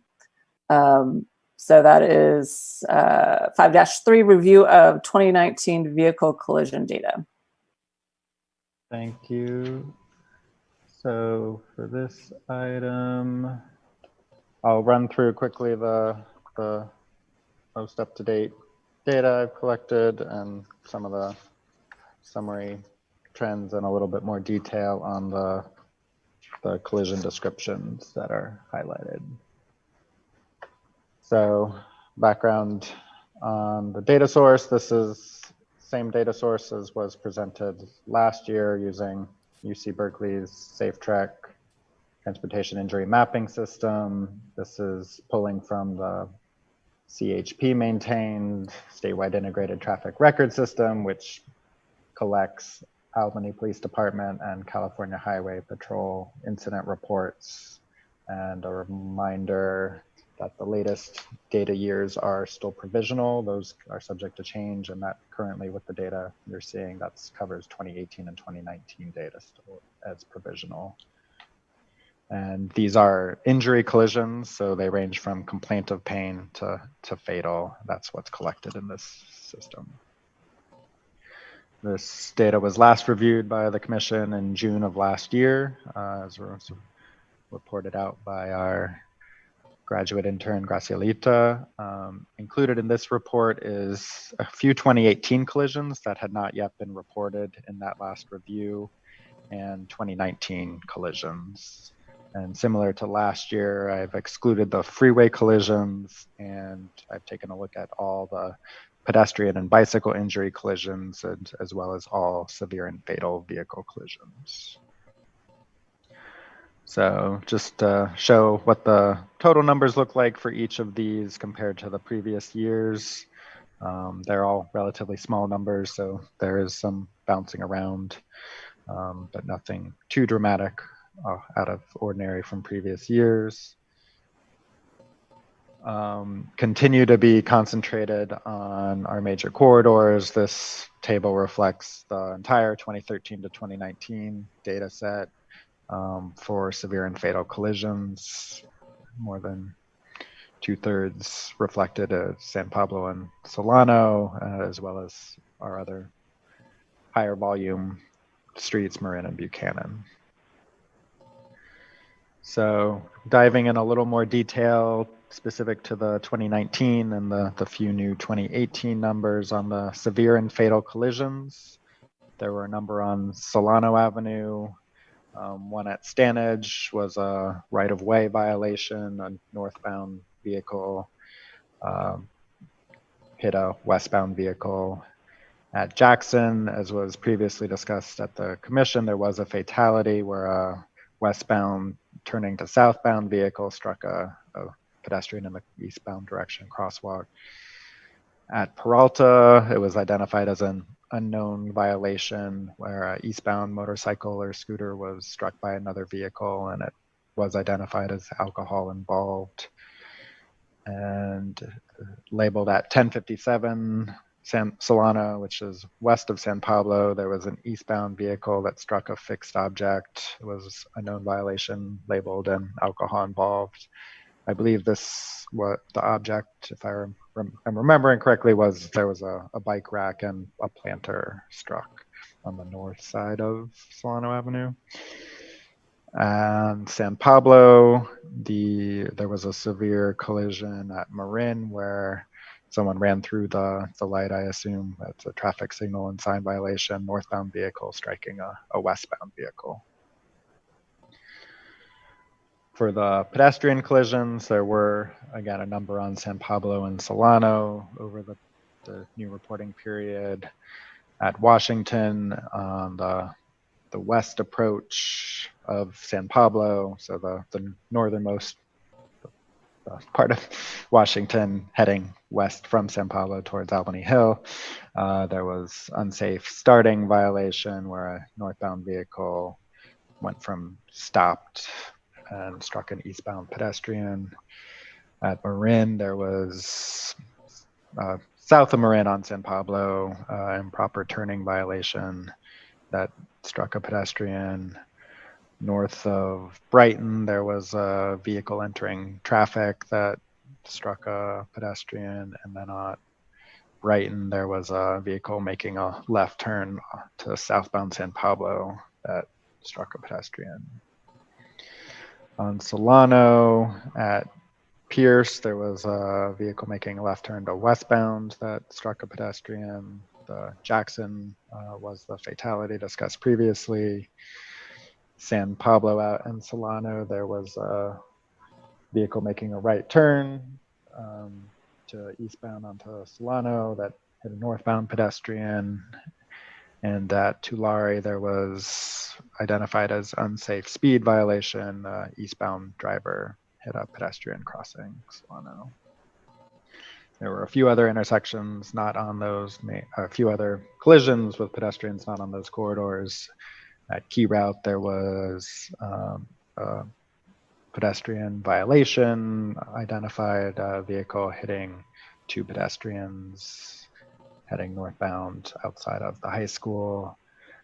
Posen at Peralta, pedestrian right-of-way violation. An eastbound vehicle struck a pedestrian. Masonic in Portland, vehicle was making a turn to southbound. And Marin at Tulare was a westbound vehicle that didn't yield to a crossing pedestrian and struck a pedestrian. The bicycle collisions, 3 were on San Pablo, 2 were side swipes, one at Buchanan and one at Washington. The third, I believe, was discussed previously at the commission meeting. I believe this was the turning vehicle out of the Taco Bell drive-through that struck a northbound cyclist. And then on Solano at Key Route, there was a cyclist entering the traffic northbound, was identified as at fault and was struck by a westbound vehicle proceeding straight. And then at Masonic, a vehicle turning left to southbound struck a southbound cyclist proceeding straight at that scene. And with that, I'll stop. There's sort of a lot of ways to slice this data, so happy to take some questions or feedback on what's the most productive way to present some of this or dive into some of this in the future as well. Commissioner, questions?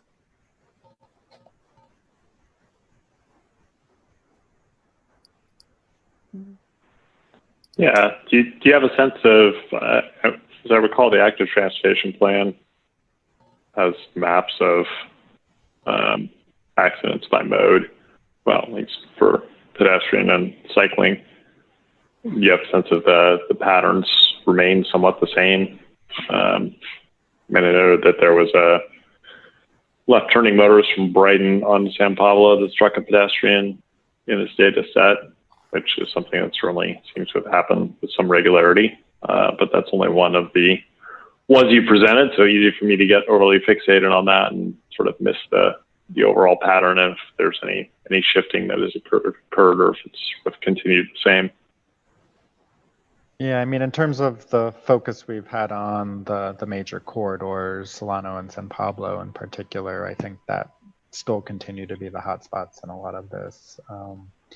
There were and a few that are also intersections that we have highlighted, like Masonic Solano with the signal with the left turn, though that was not a north or south vehicle, it was a vehicle westbound making the turn.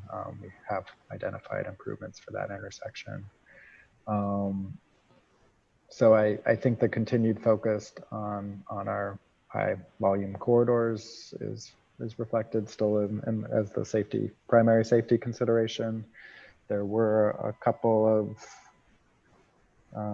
collisions that also reflected some things we've identified to look at, like on Marin, further east from where we've got the RRFB currently planned to go in, and thinking about a crossing support for folks further east in the city on Marin.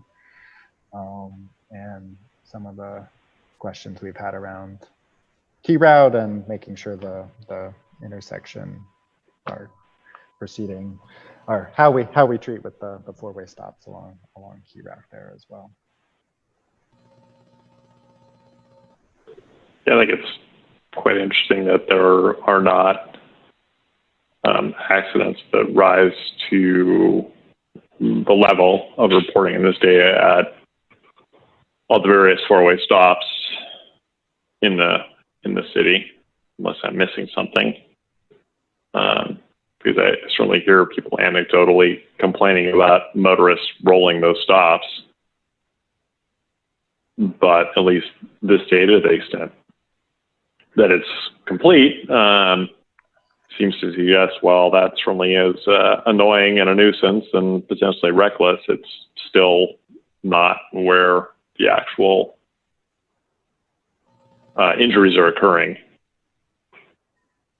Do you say that's a reasonable interpretation?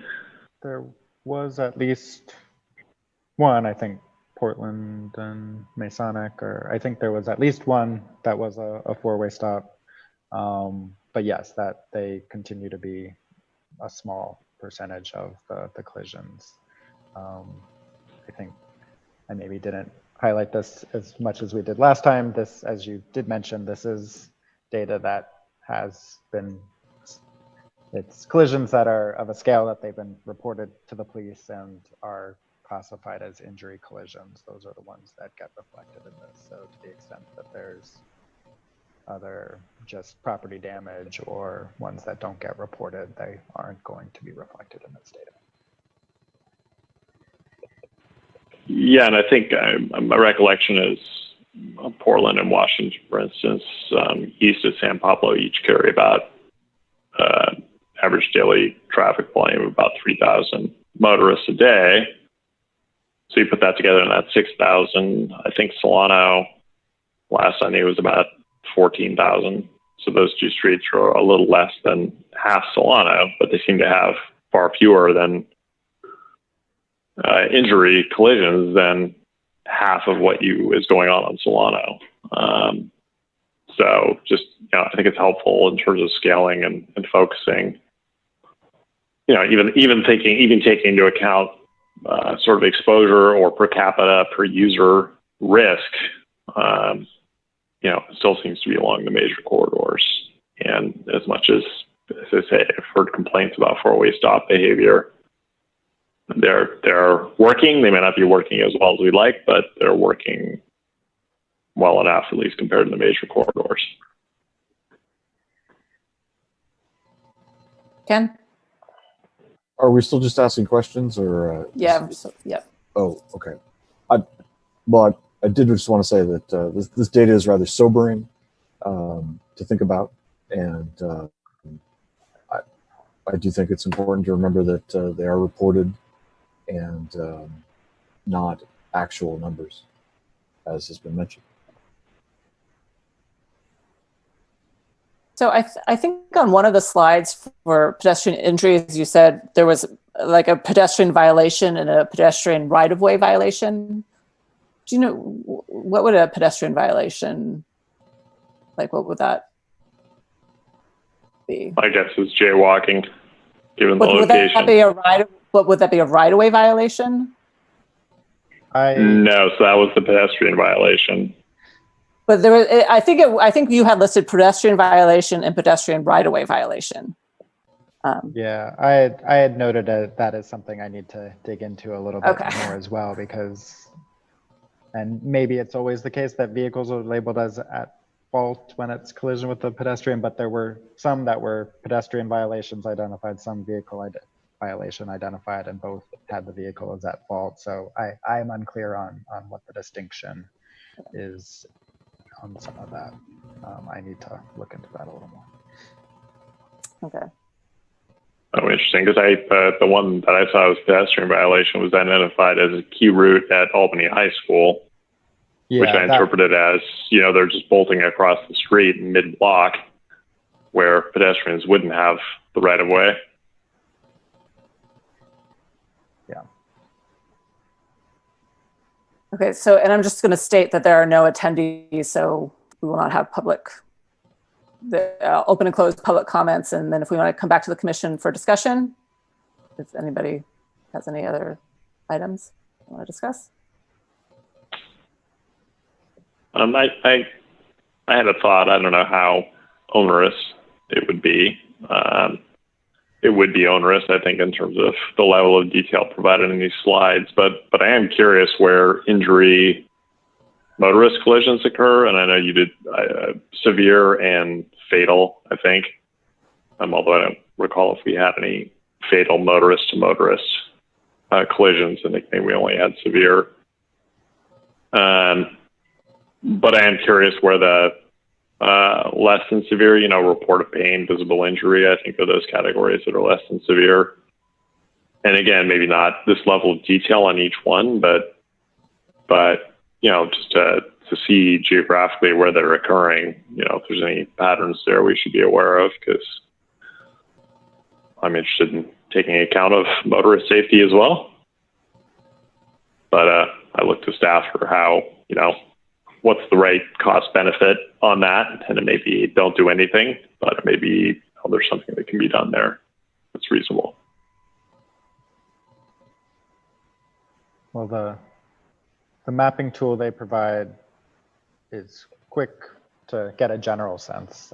They start, because it's linked to the specific incidents, they start grouping.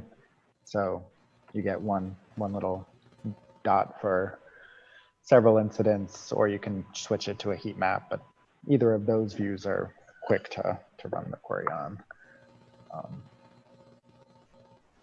That would be. And you can filter that, or I guess it's Tim's, right? So you would not be filtering it, you'd just be taking all the injuries. But you could filter it for motorist to motorist versus by somebody cycling involved versus somebody pedestrian involved. Is that the case? That tool allows filtering it that way? Okay. You could just do all injury collisions, or you could exclude the pedestrian or bicyclist involved. Yeah, so maybe just seeing a version or both versions of the map that is just motorist to motorist. I mean, it's probably pretty obvious what's going on, but nonetheless, I think it's easy to assume it's obvious. It's better to actually see it if it's not too much work. I could probably, depending how much time you want to spend on this, show you a quick map. Are you doing it right now? Depends if you want to move on or see so, it. Real time. You keep going, but Ken has a comment. So Ken, you go ahead, and Justin, you keep working. It feels like a very brief snapshot to me. I've been on the commission for mumble years now, and I forget why we're just looking at this portion. I assume there's a reason, like the data has become available, or the data is better, or it's what we have. But I think this kind of yearly check-in is great, and sort of helps us ground our work. And I look forward to a longer trail of historical data. Yeah, well, so I think I gave the corridor information I gave was the broader 2013 to 2019. But yeah, if there's other ways you would like to see these to get a better longer term sense. I was trying to provide a little more detail on the new incidents that came in, but if it's just looking at types of violation over the longer period, we can slice it lots of different ways. There's a balance in there somewhere. I'm not sure where it is.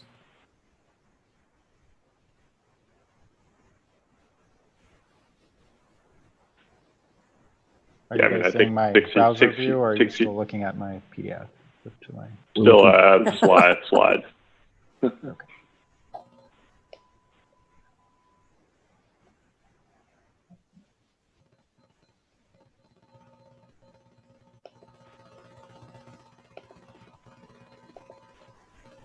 Do we have any other commissioner comments during? Oh, There we go. Ooh. So the caveats here are not all of the collisions get accurately mapped. They use a sort of automated mapping system, so you can pull up a list of the ones that aren't mapped, but this is the heat map version of all collisions listed for 2030. This is just for 2019 for the new data, but I could pull up a longer term as well. Interesting. Yeah, so it's pretty interesting that it's like on Solano, it's just kind of a major.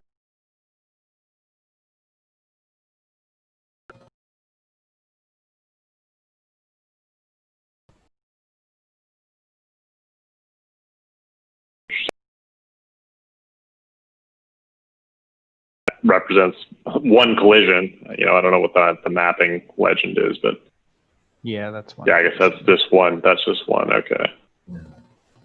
Very interesting. Oh, I like this with the numbers. Yeah. Yeah. what is the year? What would you say the year was? 2013 to This 2019? was just the 2019, Oh, okay. but I could pull up the heat map version of the other. Ooh, what just happened? Great.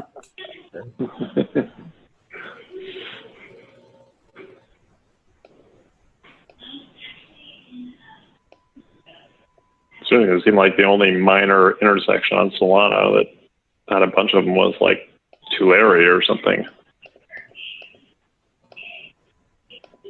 I wonder what's going on there. What is the city limits? Or- Maybe it's just a collection of things that happen in that area. Yeah, I'm wondering if it's a mapping artifact that it's just sort of aggregating them together when they're closer than a certain amount. I guess you could zoom in on that spot and see if they broke out in different spots, if they really were all rated Tulare.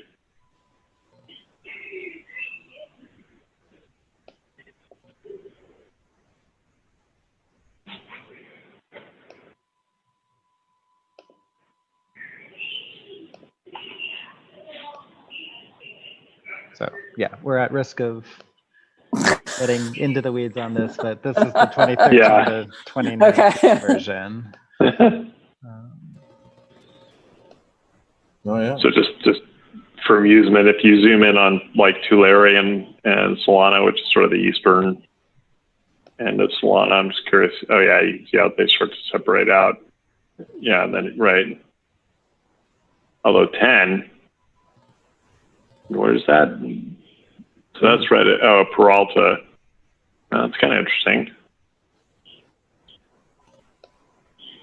It's almost like people cross Peralta because they're Marin because there's a signal there, and they get to Solano and there's no signal, and chaos ensues. One hypothesis. Yeah. Interesting. Kind of takes me back to the.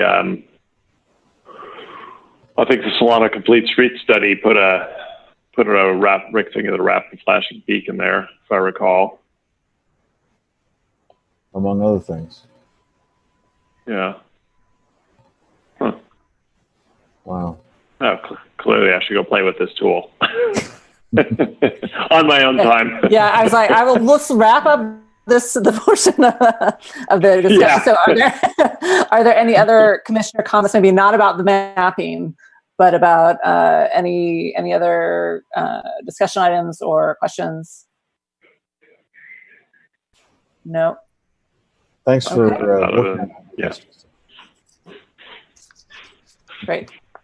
All righty. So let's move on to item 5-4, update on encroachment permits for outdoor dining.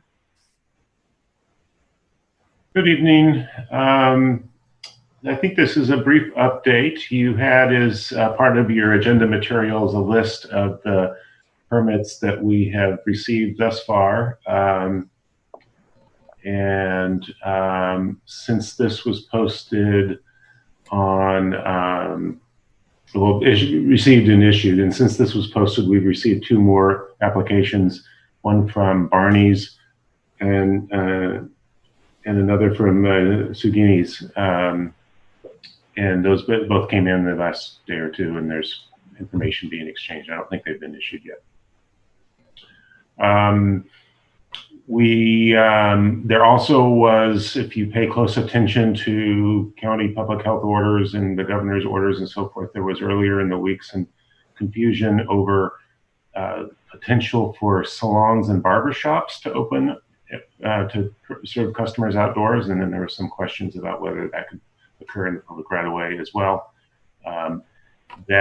Despite the governor's order allowing it, the county's order is more restrictive and is applicable in our case. So in Alameda County, there is no outdoor barbershops, there's salons, and it's not foreseen to be allowed anytime soon. As you probably gathered from headlines, hospitalizations are increasing in Alameda County during the month of July.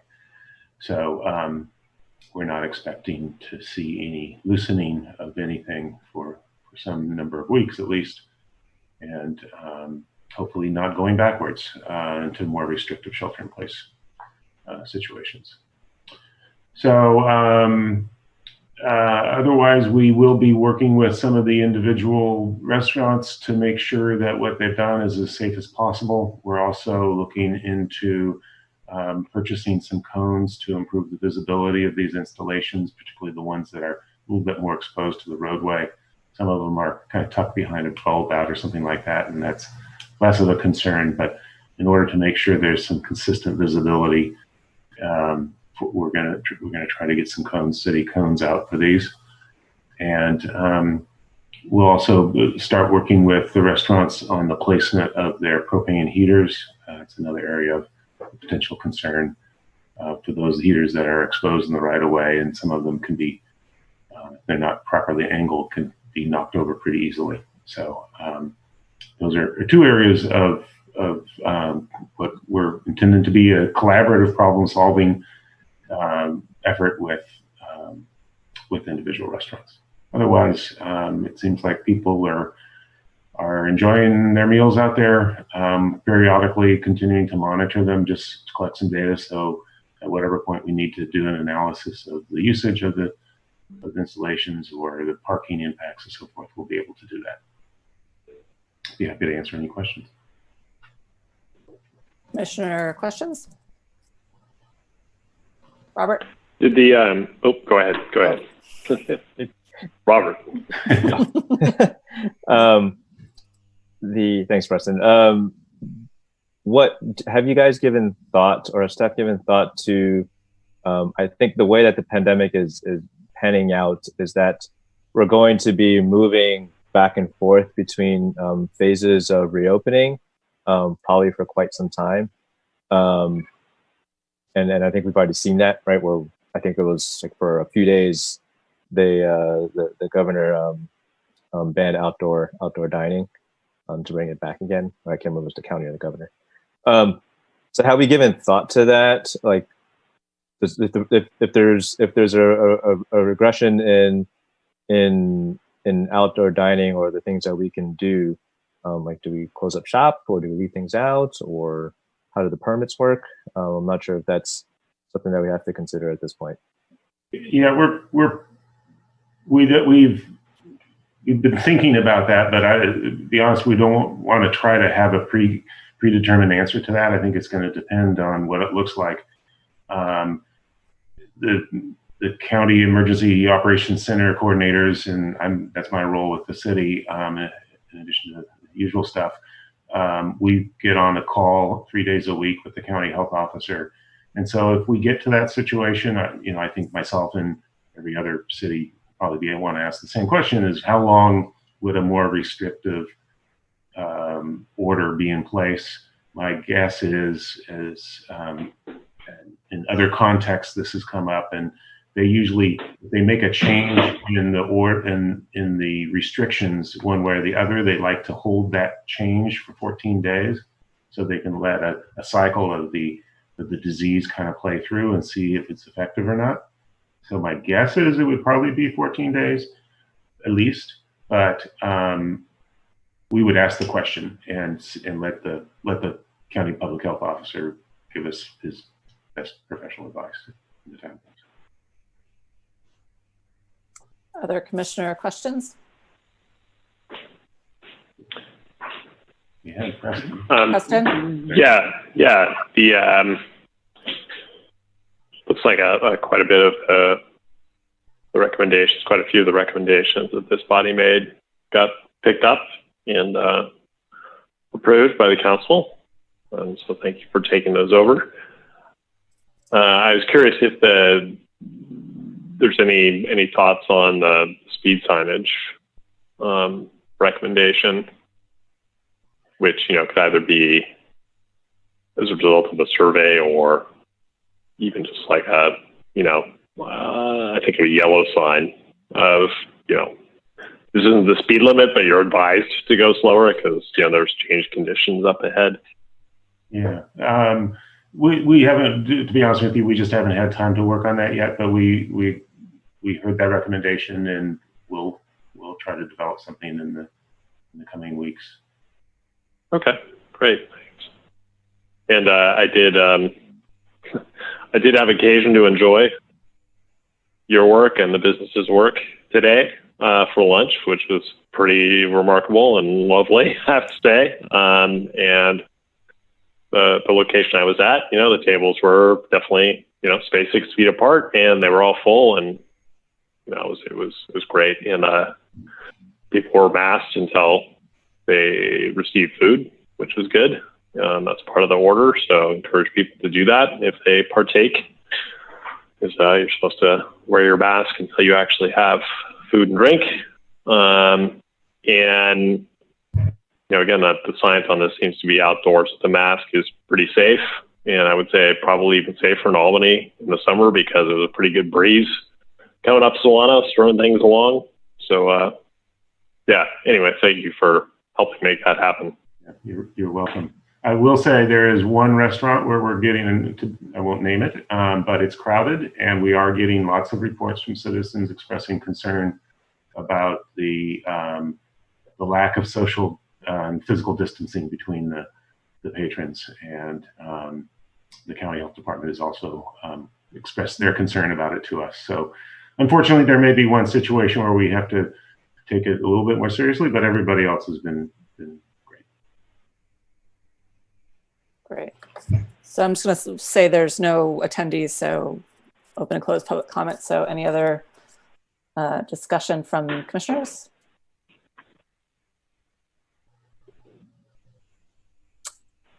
Robert?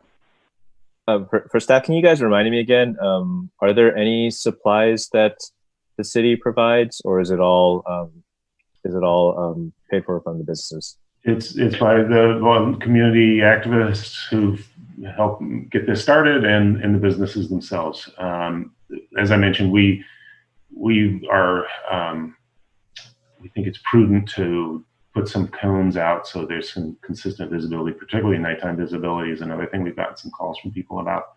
So while it wasn't our original intention to do it, and this is a time where we're trying not to spend any extra money that we don't have to, we're in the process of ordering a bunch of cones so that we can add to the safety of the patrons.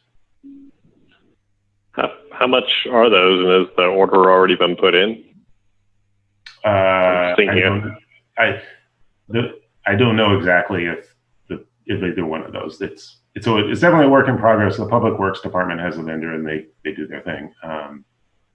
Okay, well, maybe I'll check with Robert, because I have some community organizations in mind that perhaps could step in and save the city that little bit of coinage. Well, thank you. That would be kind, but it not. Unless these things kind of the cones disappear, there's something that we on a pretty regular basis need to buy another 100 cones just because they walk away. So, Okay. and we want to make Okay. sure we get cones that meet proper NUTCD standards for visibility and so forth. I think at this point we'd actually prefer to do it ourselves. Okay. Great. Yeah, I wasn't thinking that they would just go out and buy some random thing. They would take your spec Okay. and buy whatever the city specs. But yeah, so you just keep it in your back pocket. I guess if they do start disappearing and it gets onerous. Great. Any other commissioner comments? Okay, well, thank you for the update. So we will move on to item 6, announcements. Anybody have announcements? I have a couple updates from Public Works staff. I can start. The Washington Avenue pavement reconstruction contract was authorized by council on Monday. An update on that went to council, but I don't remember if the commission was updated. So late in the day, East Bay mud water replacement work has put a bit of a wrinkle into our delivery schedule. So this is being separated into 2 phases. The first phase, which is under this contract, is going to cover from San Pablo Avenue to Cornell and Masonic to Pomona. And East Bay mud is work on one of those stretches, but it's going to be completed in time for this contract. And then they're going to be doing more work on Cornell to Masonic in 2021, after which point we'll be able to do that last stretch. So you may have seen some patchwork on that segment, and that's the reason once we learned that we weren't going to be doing the resurfacing this year, we went ahead and did the patchwork on that stretch. The other update, and the timeline on that is anticipated for construction to start in August and be complete within 60 days from that, working days from that start. And the other item, I believe there was a question on the Buchanan Park and Ride lot, one of the last month or the month before. We did get an update on that. It's been waiting on electrical service, so it's been waiting on PG&E, and that's now been scheduled for August, at which point they'll be able to complete providing the electrical service to the lot, and that should be completed. That's all I had. Great, thanks. Any commissioner announcements? Ken? Yeah, I guess. Sorry. And So I have a couple things, and Justin, this would be the moment for the photo. Oh, yes. So you can find that. I was biking, well, I was driving around the other day, and I came across a decorated intersection that this commission had a hand in helping to spec out. And I think during our deliberations, we talked about sort of the anthropomorphization yes. of these speed armadillos. And somebody came and they put eyes and antenna on all of them, on all 4 corners, which doesn't photograph terribly well. But I love this. I didn't do it, but it does save me from having to do it. Not that I would, Jeff. But so if you get a chance, roll on through or walk on through San Gabriel and Brighton and enjoy. Unfortunately, some of the antenna have been smushed.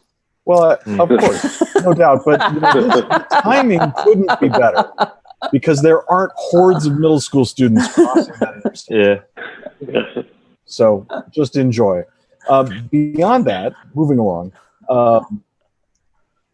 I want to thank staff, especially Public Works, for the patching of Buchanan just westbound, just west of Pierce Street, leading up onto the ramp. That's a huge improvement. That was it was terrible, and it's just so much better. Thank you. I mentioned earlier the San Pablo Avenue specific plan that's being worked on and workshop currently in planning and zoning. there's some parts of that plan that sort of overlap with the Transportation Commission. Specifically, there was a mention of having a subcommittee to look at parking requirements and bike parking requirements. Due to the sort of suboptimal results that we've seen with recent developments and their bike parking, I think it makes sense to agendize bike parking requirements going forward, and working with planning and zoning would be a great way to get that started, I think. So I'd like to agendize that. So you've jumped ahead. Oh, I'm sorry. You're right. I'm That's sorry. fine. I'll just well, I've written that down, so we'll hold it. Is there any other announcements?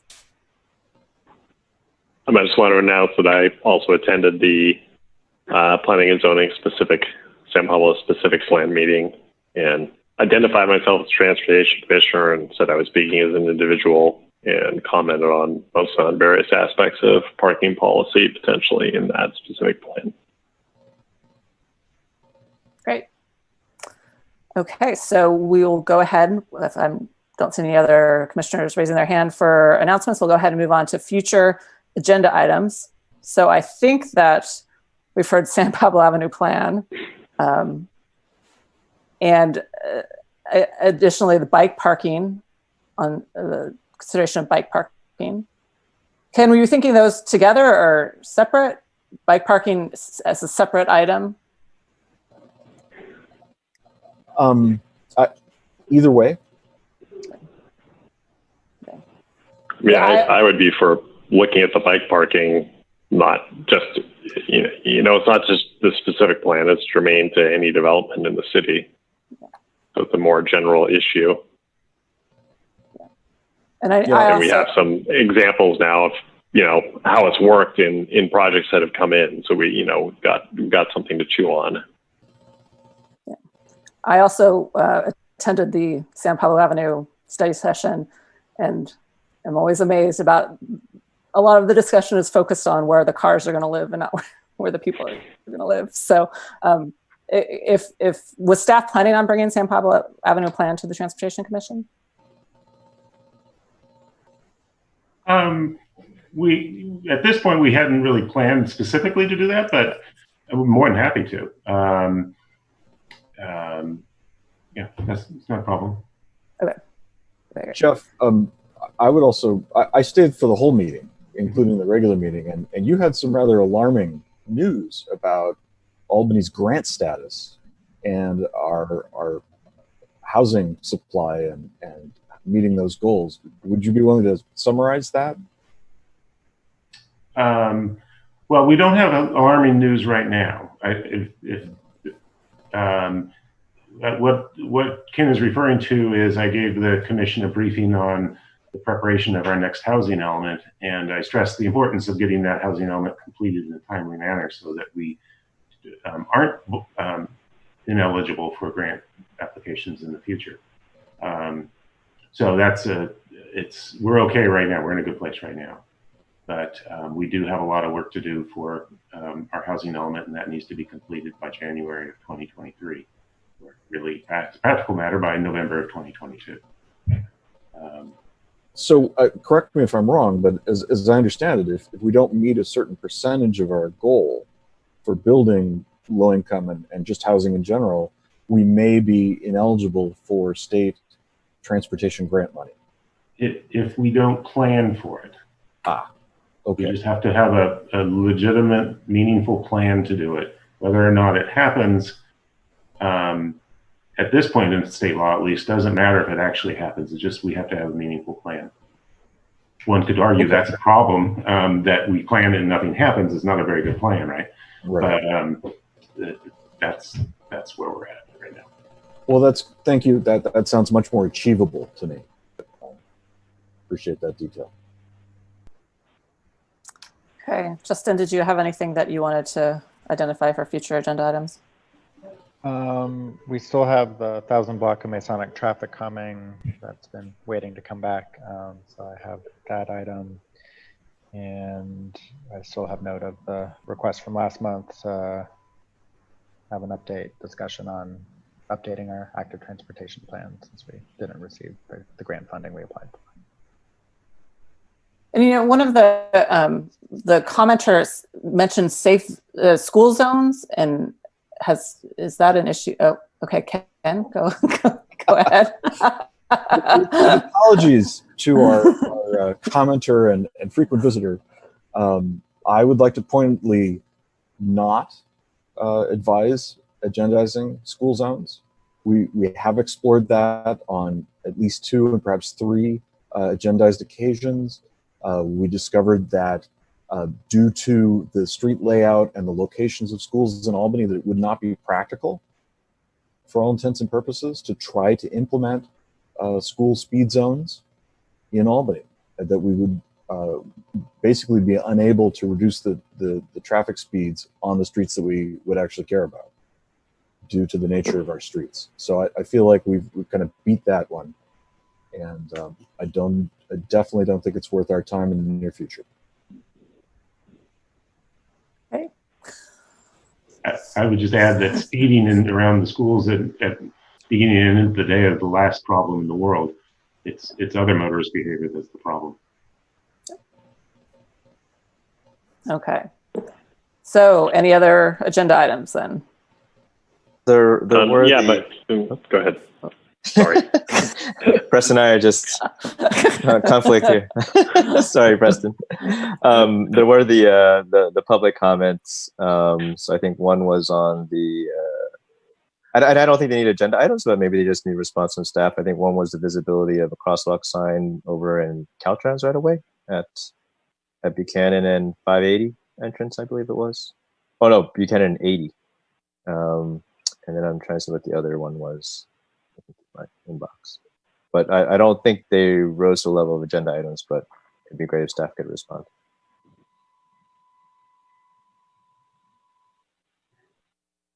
Okay. Preston? Yeah, I want to second that. I looked at that walk signal for the crossing of the on-ramp, I-80 East and I-580 West on-ramp. And I think I can see what Mr. Flanagan is getting at.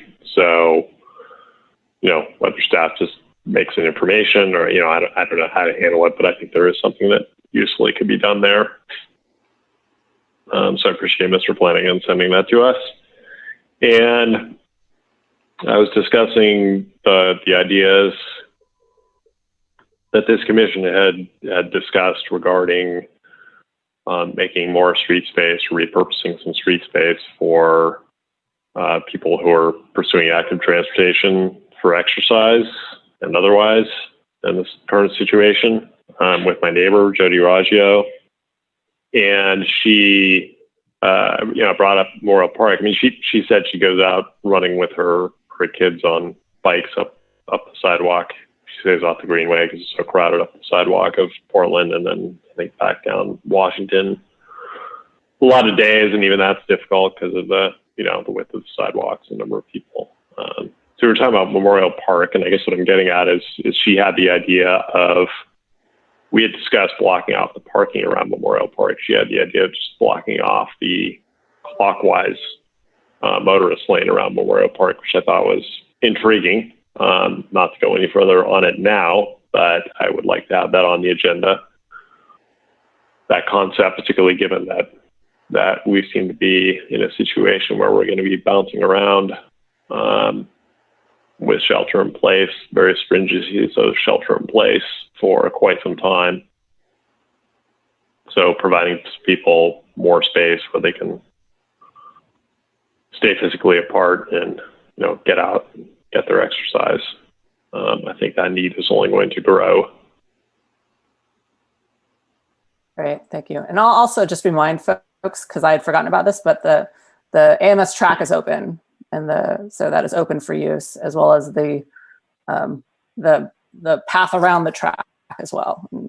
I go there about every day now, and there's people, you know, I actually like it more because everybody's going in the same direction on the track, and everybody's spread out. And so I don't have to think about putting my mask up as, if I'm, walking, if I'm on the sidewalk and I've taken my mask down, I make sure I put it up before I get, anywhere close to somebody. You don't really have to think about that as much because everybody's going in the same direction on the track. And it's not heavily used either. So that's open, just FYI. So That's a great resource.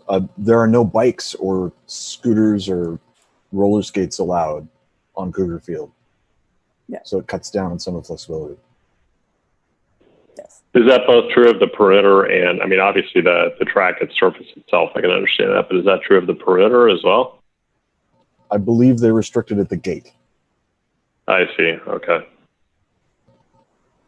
So the gate to, Yeah, to the track, the gate to the track, or Okay. To the field, to the field. To the facility, to the field overall. Oh, okay.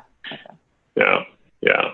So my neighbor's situation, she has a 4-year-old and a 6-year-old, and she's running, and so obviously they need to be on something with wheels to have a hope of keeping up with her. So I was going to tell her to go to Cougar Field, but maybe not. I do see kids on scooters not on the track, but on the path around. So I don't know if they're supposed to be there or not, but there are children doing that. So okay. All right. Take it under advisement. Pandemic exception. Also, school's not in session, so it's not looking like it's going to be in session in person. So I don't know. Okay, so I think that we've exhausted future agenda items. So we will go ahead and move on. Our next meeting is September 24th, 2020. Via Zoom. It's going to be on Zoom, guys. So everybody have a great August break at your house, I guess. I don't know. So anyways, so with that, I will go ahead and adjourn the meeting. Take care, everyone. Take care, everyone. Thank you. Bye, all. May we all come back in a better world.